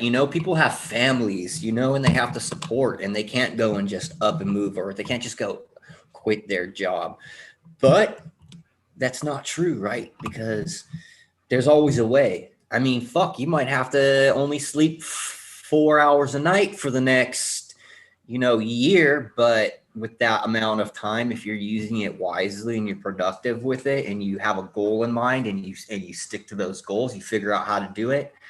That 1 year that's going to be stressful is going to turn into a year, the next year, that is going to be less stressful, more profitable, more peaceful, more family time, all the things that it's all about perseverance, really. You can't have a negative attitude, and you can't gaslight yourself. That's what I see a lot of times, dude. Like, oh yeah, feeling like feelings of inadequacy, or that feeling like when you just don't want to get out of bed. If that's a common occurrence in your life, you have to train your brain to think different, so that way you're like, you wake up, you're ready to go eat, start the day, go hustle. Like, don't slow down, dude. Just get it. gotta have something to be motivated for. Embrace the suck. Yes. It's gonna suck, dude. I don't like it. My girlfriend don't like it, but we know that after a little while, it's gonna pay off. We'll have our own little homestead of our own. We'll still be doing the farm. It'll all come together. All the pieces are falling in place. And I definitely want to echo the sentiment you had earlier, that it is having that level of influence, whatever, any modicum of influence really, kind of grants you a level of responsibility, or at least whether you choose to accept it or not, about like making sure the information is good and making sure that people get the right stuff, because there's tons of people trying to profit other people with bad info or bad intent. And I definitely think that the cannabis industry has that. We've all talked about it.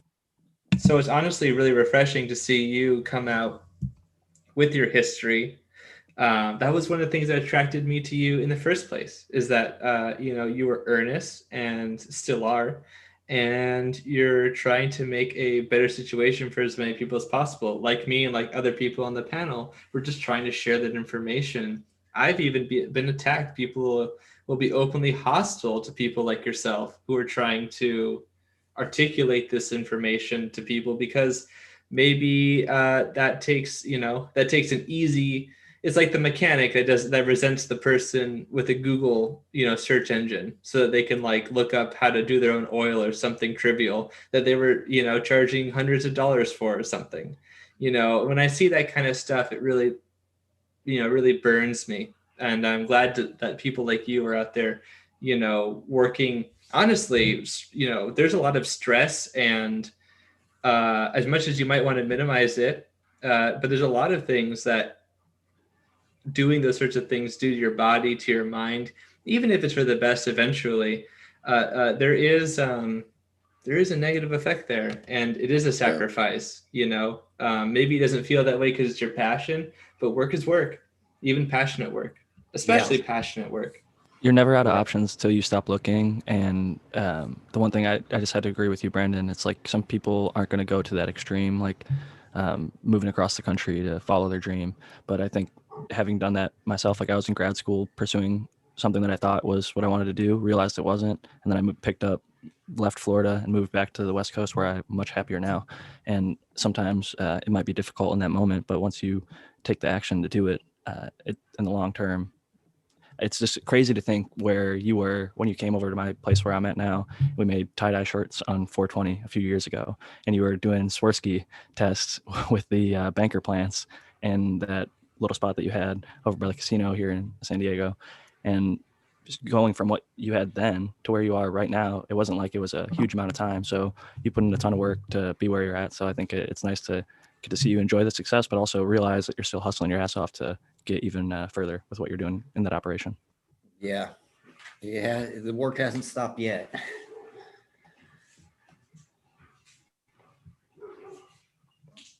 You got to keep motivated. So I'm curious, with all that stuff on your plate, what most excites you right now with all that you got going on? Well, I'm with all the data that I collect, seeing how things react, understanding what I'm adding, I'm getting a really, really deep understanding of the internal biomechanics of these plants, understanding exactly what these things do. It's not like when people say, oh, nitrogen is going to help make foliage. And, it's like, yeah, it's not exactly right.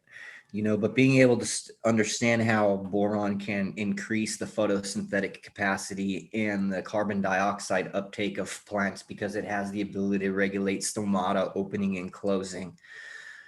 Understanding the fine balance between, what would be considered a deficiency, which would cause, the production or metabolism of a certain operation to speed up or slow down, depending on if it's too much or too little. There's all these really, really it's psychedelic, really. I mean, there's so many different pathways and things happening that I can spend the rest, and I will be spending the rest of my life, understanding what's happening within the plant itself. And then how it outwardly expresses these internal things that I'm collecting data on.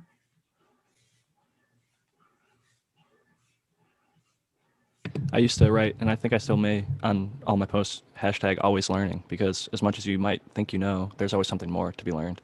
And I'm curious, do you have thoughts on CO2? Are you implementing CO2 in your indoor? And what's the concept with your greenhouse? Is it fresh air?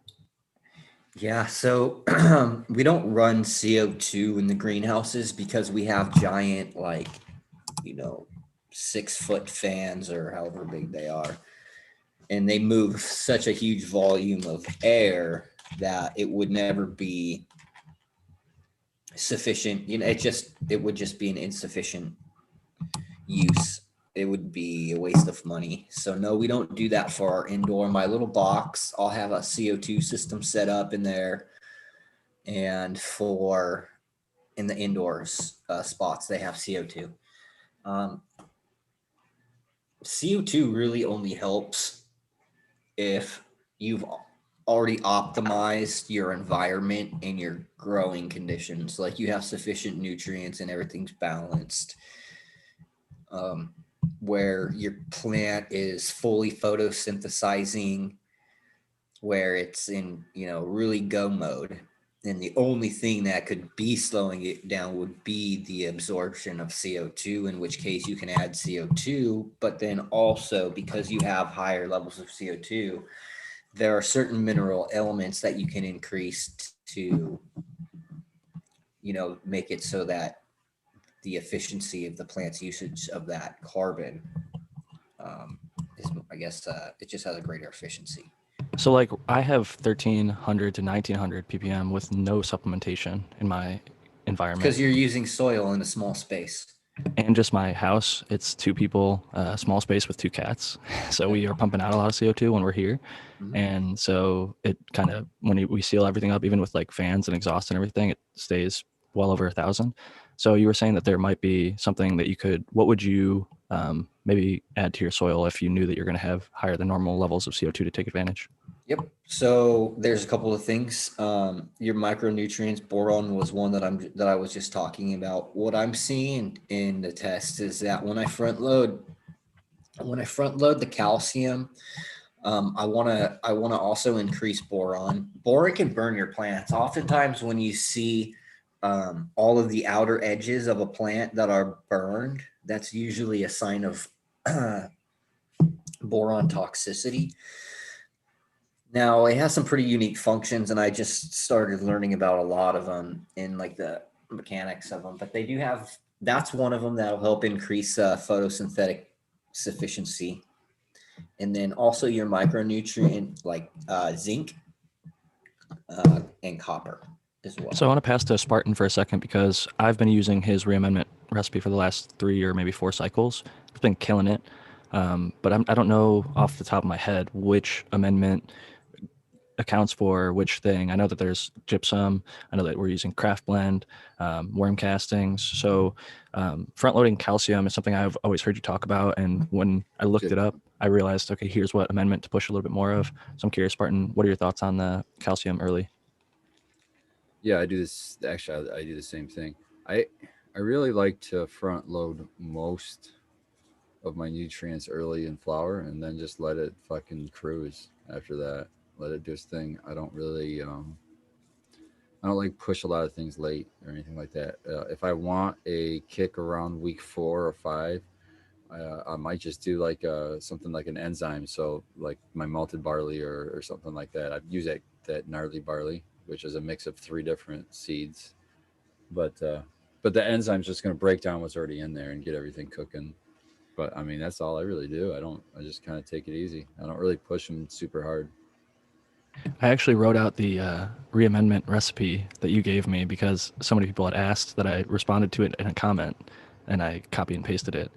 And it's definitely been working really well. I'm going to pull it up here on my phone at least so I can read I it don't out. know if I could even repeat it. I don't even know.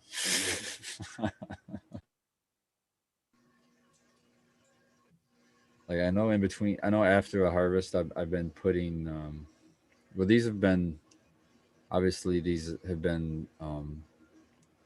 reused more and more. So I've been reamending a little bit more, but I think I've been going up to a half a cup now on the craft blend after a harvest.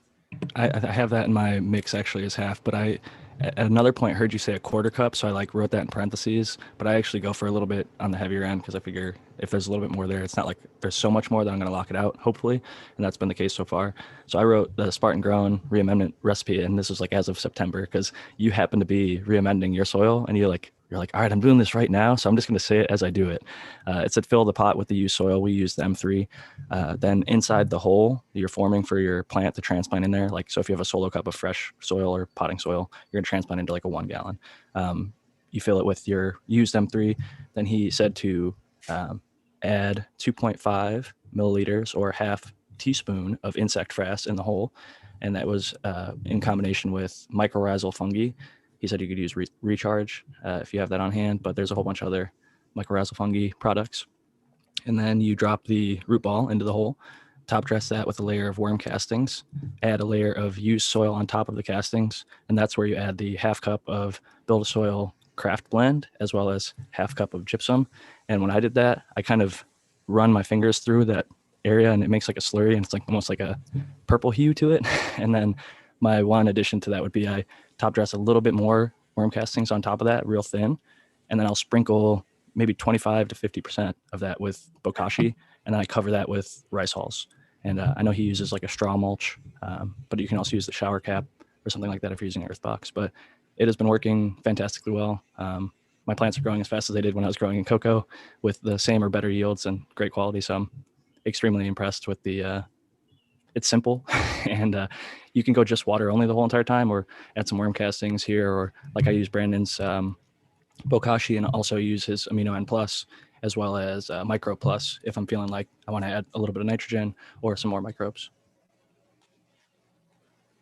Real quick, I wanted to shout out C-Dub. I think it was C-Dub who I don't know if he's in the chat, but Spartan, I don't know if you saw Brandon Jack, he posted a product from each one of us, and it was really cool to see that. I just wanted to give him some recognition. So shout out, C-Dup. Yeah, that was cool. Yeah, the book, I think the Plant Packer and some of Brandon's Bokashi Earthworks products, I believe. It was rosin, actually. He scooped some of our, black flag rosin out here in California. Oh yeah, well, C-Dub from NorCal with that name, it makes sense regionally that you guys would be able to link up there, or he would be able to access some. So I'm happy for him because as a consumer of some of the ATG Acres products, I'm very well medicated and feeling very happy today. So cheers to C-Dub from NorCal, and thank you for listening and all the support.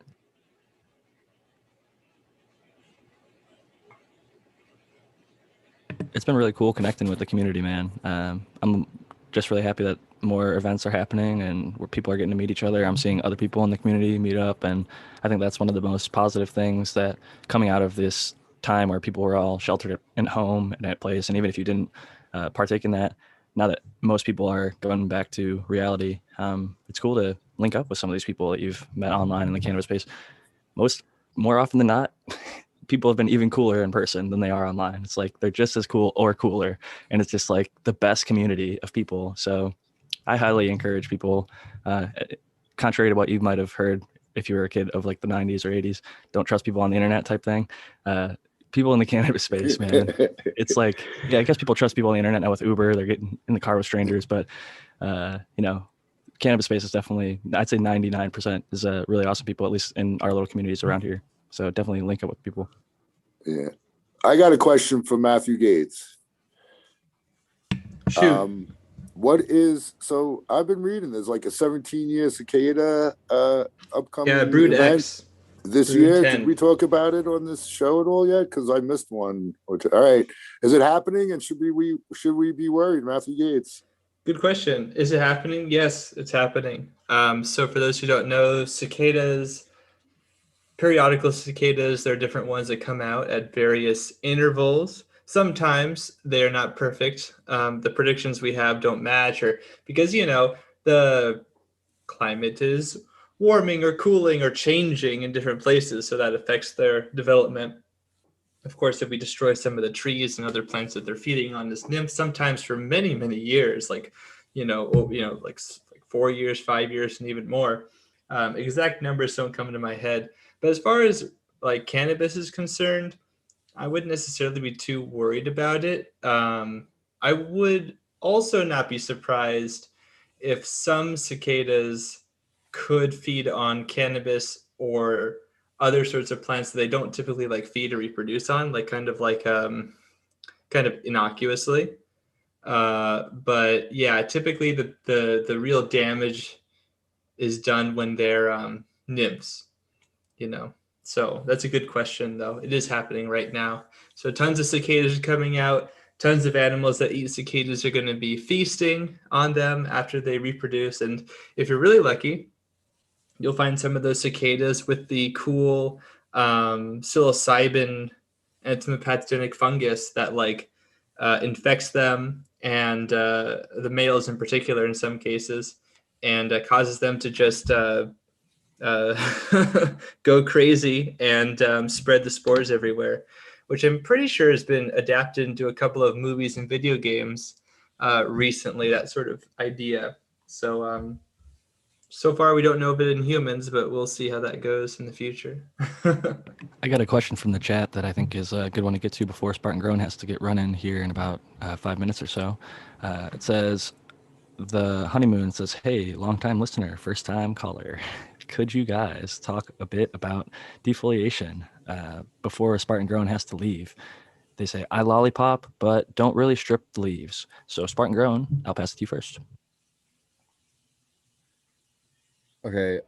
Yeah, this short story on defoliation is I always defoliate in both situations, feeding wise, but in organics I defoliate far less and far less often, and in synthetic feeds I feed more, or I defoliate more because I'm growing them in more dense. At work we're feeding synthetically. We're growing plants in tight, dense I don't know what you want to call them, formations. And so it's a requirement. You got to get those leaves out of there for airflow. And because we can replace any loss of nutrient and anything, all that with synthetic feed, plant available nutrients right away to the root zone, the plants are fine with it. I have done tests at home in an organic situation, trying to strip in the same way, and the plant, it just stunts the plants. It takes a while for them to replace whatever it is. I won't get into the science of it, but it's got to be, in my mind, some nutrition or something. So it just stunts the hell out of them. They just go slower. So in organics, I don't, but I still will lollipop. I do that pretty much all the time. I try to keep the bottoms cleaned up because I have a mulch layer and you got high moisture right there. I always keep the bottoms cleaned up. I want high airflow there. And then once I get into like day one of flower, I'll do a little bit of what I call cleaning out the middles and make sure I have good airflow. And then throughout flower, I'll just eyeball it. And if I see leaves, if I look at the plant generally, and if it looks like that it needs to be stripped, and what I mean by that is, does it look like airflow is getting through everywhere? And it's part of the art of growing. It's hard to describe. It's something that I would have to like walk people through multiple grows to show what I mean by it. But yeah, I just kind of, in the organic side, I don't really strip very much unless it's just a super bushy leafy plant, and it kind of forces me to, but otherwise I don't really do it. I think that was well answered, and good reasoning behind what you're doing. And everybody's definitely got their own place to stand on this and their own experience with. I think it is one of those things that is actually strain dependent, as much of a cop out as that is to say. I've seen it work fantastically on one strain and not as well on another strain in the same grow, same size pot, same feeding, light, environment, everything else.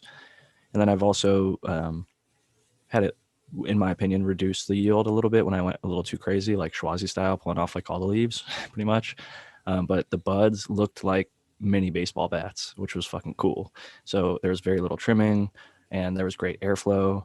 So there was a trade-off. I got less bud when I went crazy stripping, but had probably the best looking bud structure from top to bottom. The bottoms were like A- buds, like maybe B's, but they were like uniform top to bottom. Like everything was pretty much exactly the same look, except for maybe that very, very top, apical bud of each branch. But for the most part, from the shoulder bud down to that lower bud, it was really consistent. So I've had mixed results with the pruning.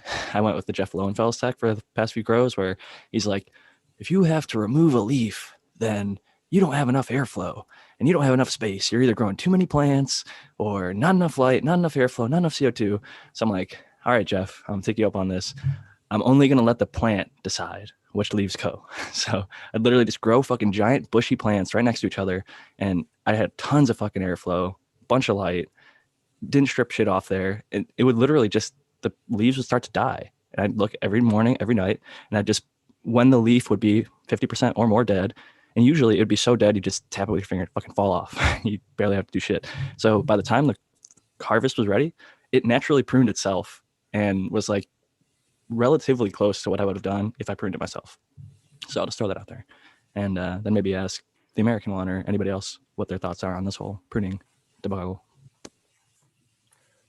I pretty much agree with you on the strain specific, because I've seen it too, I believe, but I think if people usually don't grow sativas, but I had a couple of sativas. You could leave all the leaves on and it wouldn't, you know what I mean? You could leave every single leaf on and the light was still reaching the bottom, and the air had plenty of places to go.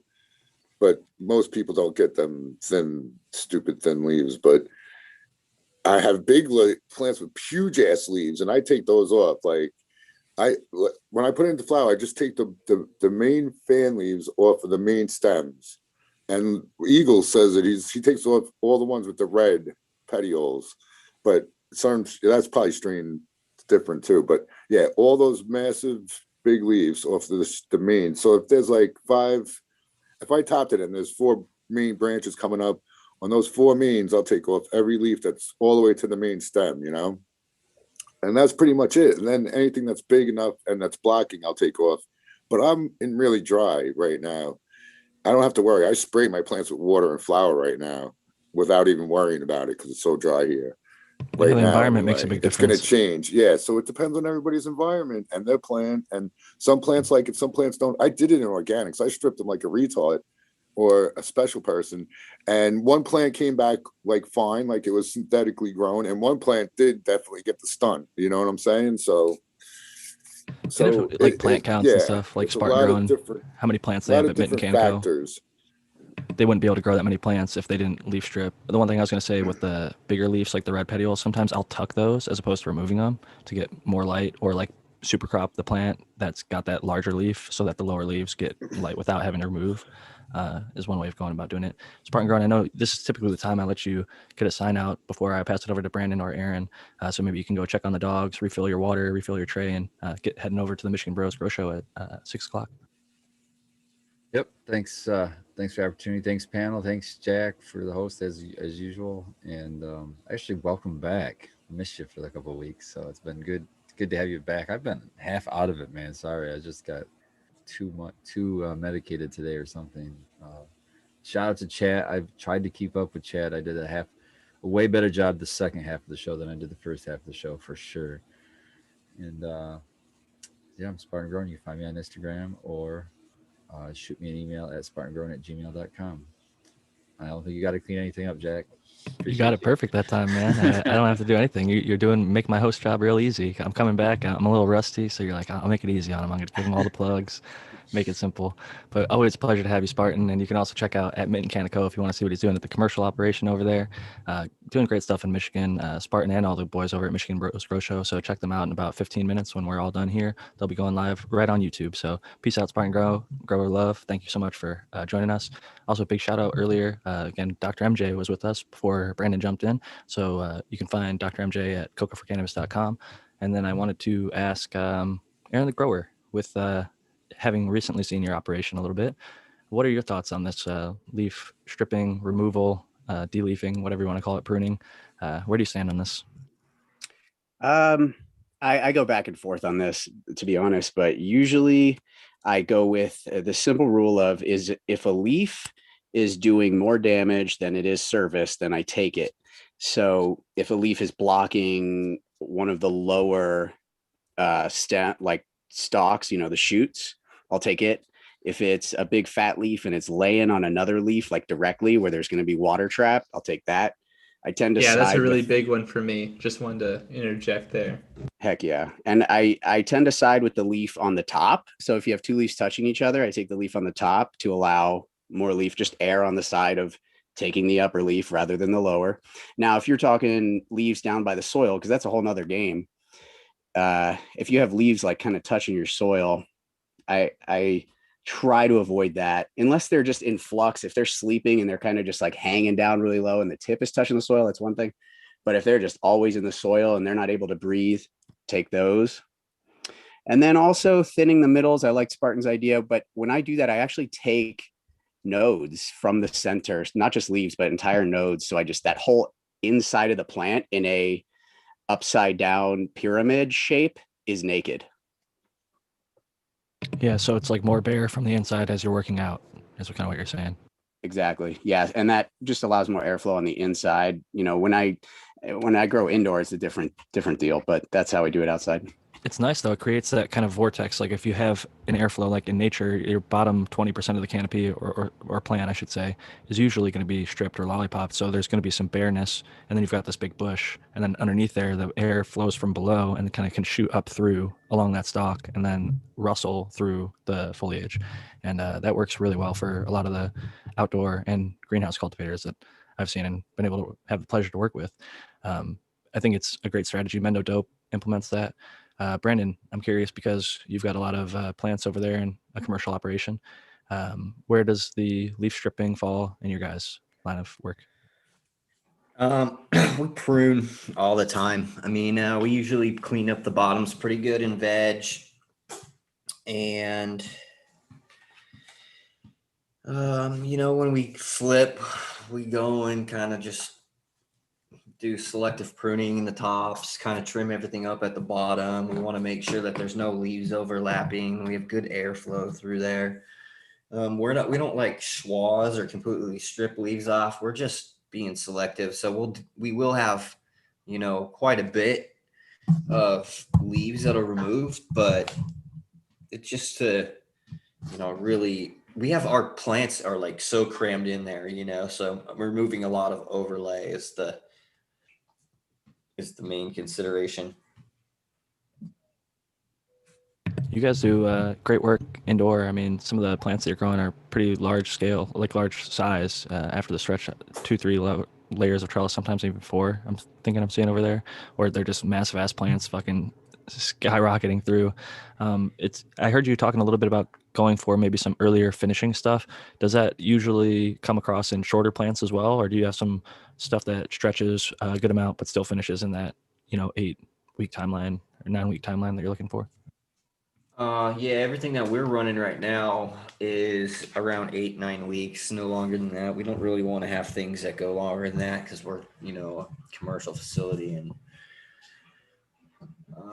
we want to have everything like really on the same schedule, to be honest. Got to be able to pay the light bills, like not to put it like that, but I mean, at the end of the day, that's one of the biggest expenses, or AC, your electric overall has to be paid. Electricity and IPM is our biggest expense.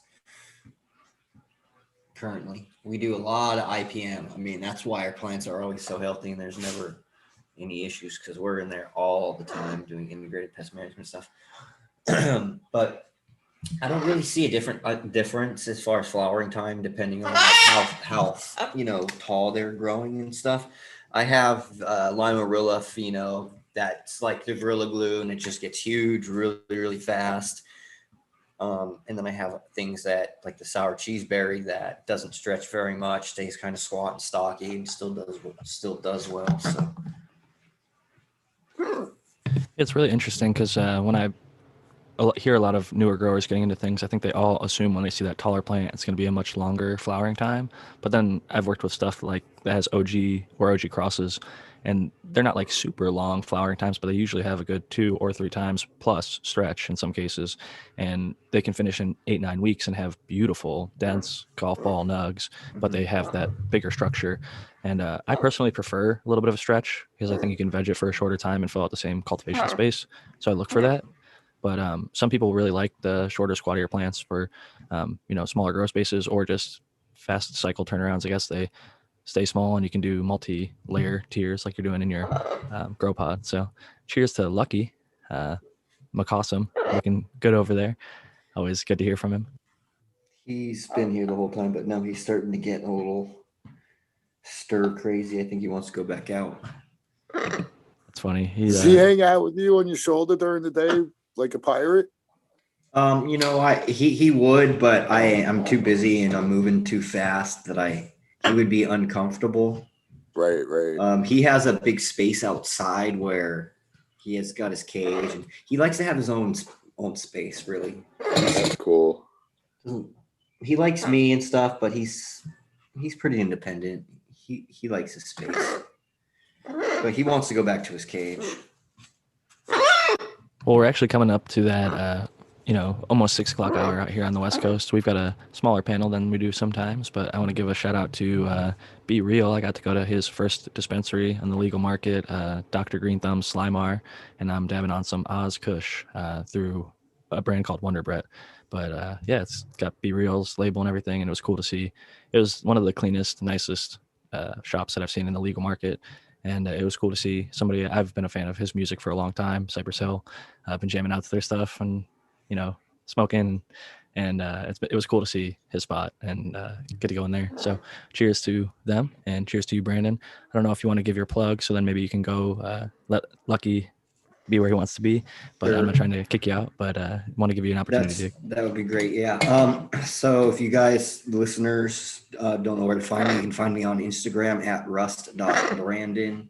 It's always good to be here to be able to talk shop with everybody. And I will see you guys next week. Thank you so much for coming. And you can also find him at Bokashi Earthworks, where he's got a variety of products that I've really enjoyed in my garden. Next, I want to pass it over to the American one. Peace out, Brandon and Lucky. Thank you, Jack, for hosting tonight. You do a great job every week. We missed you. Not to say that Doc and everyone didn't cover well, but yeah, good to have you back. Matthew Gates, Aaron, good to see you and hang out. Everyone in chat, I'm sorry I wasn't there more, but yeah, it was really good, interesting. I got a couple good questions in, and thanks everyone.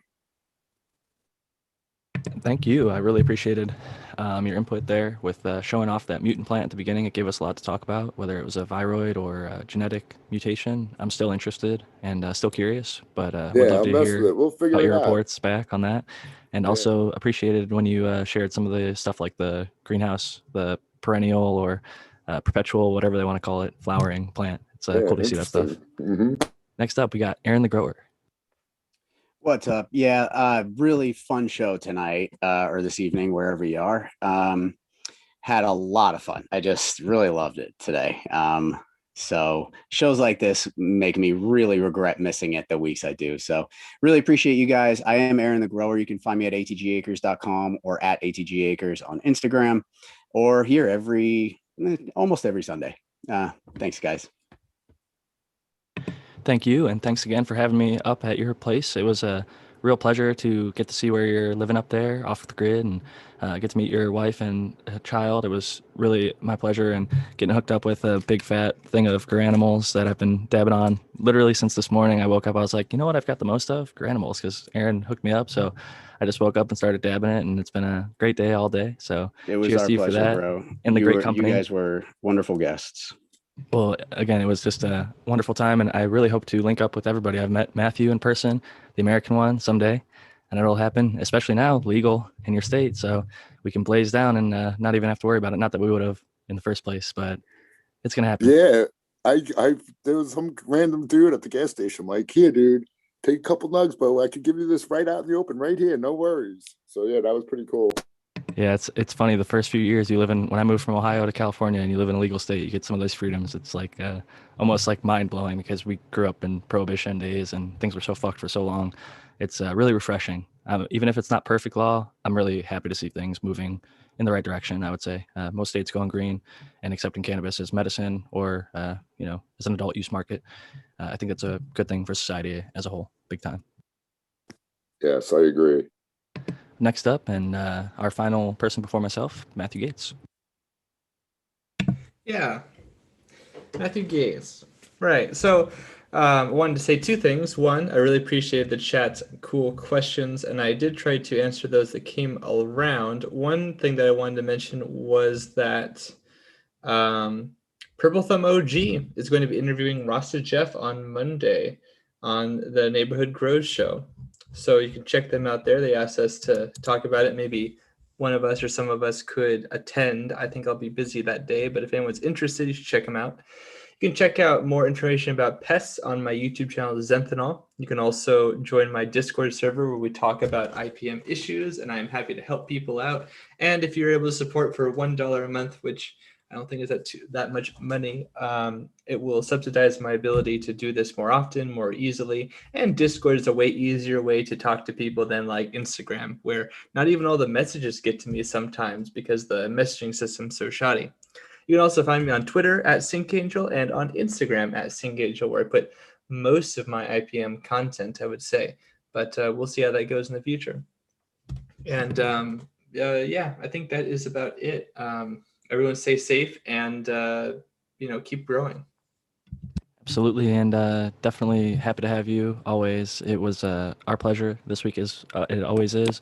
Definitely advocate for the people to go support on the Patreon. Like you said, $1 a month is not very much, and having access. One of the things is, as you are now working with Cocoa for Cannabis, big website and growing. You're working with Skunk Magazine, and that's been around for a while and continuing to grow and attract new people. And I've seen your page grow from before it said the 10K on Instagram. I think the last time I checked it was like 18K, and it gets higher and higher. And I know I'm not even at half that, but I get people filtered out in my messages because it'll say like, do you want to accept this message? Yes or no. If I'm not necessarily, because you can only follow so many people. And if I'm not following somebody first, I won't see the message in a lot of the instances. So it's nice to have direct access in a Discord group like that. So if you need IPM, any information, Matthew's your guy, whether it's on YouTube, Instagram, all over the place, Twitter. He's really doing a lot of great stuff for the community. So definitely support him. I know a lot of people reach out and ask like, hey, we'd like to support somehow. And sometimes they just don't even know that it's available. So I'm glad that you put it out there for those who would like to support, because I'm seeing more and more people deciding to, which is a big help to you and your content creation. Even just a few bucks sometimes it's like, oh, well, now I'm more encouraged to maybe make a YouTube video or make a post or do whatever it is, answer that person's question. And at the end of the day, that really helps a lot of people. So without further ado, we have myself. I'm Jack Greenstock, as you can kind of see behind me. Yeah, there we go. On Cannabis, the cannabis-friendly social media app, as well as on Instagram. You can find me Jack_Greenstock on Twitter. And if you want to email me, jackgreenstock47@gmail.com. I do want to apologize to anybody who pre-ordered the second edition of 50 Strains of Green. I had a quality control issue with the first proof copy I got. It just wasn't the same quality level as the first printing. I went to a different printer because I had issues that weren't quality related with the first printer. So now with the second, more local printer, had some quality issues and it pushed things back a little bit. I'm hoping next week to have more information, but I did just touch base with them on Friday. So I'll have more info soon when I get that new proof. But yeah, I'm really thankful for everybody who has pre-ordered. I will get those books out to you. Ask anybody who got the first edition. All 150 of those got them delivered to their door internationally. And just so thankful for everybody who ordered and got them. And it's cool to see people reading them, and I love all the feedback. So thank you to everybody for listening, supporting, not just myself, but everybody on the panel. I know it goes a long way for all of us to continue to want to keep coming here each Sunday for a few hours and dedicating this time to being with this awesome chat. We wouldn't be anything without you. The interaction has been amazing. I just wish sometimes I was able to be more interactive with the chat, but at the end of the day, it's always nice to look back and read it on the listen through. So thank you all so much for coming. This is Jack Greenstock signing out. Peace and love. Catch y'all next week. Grow is love.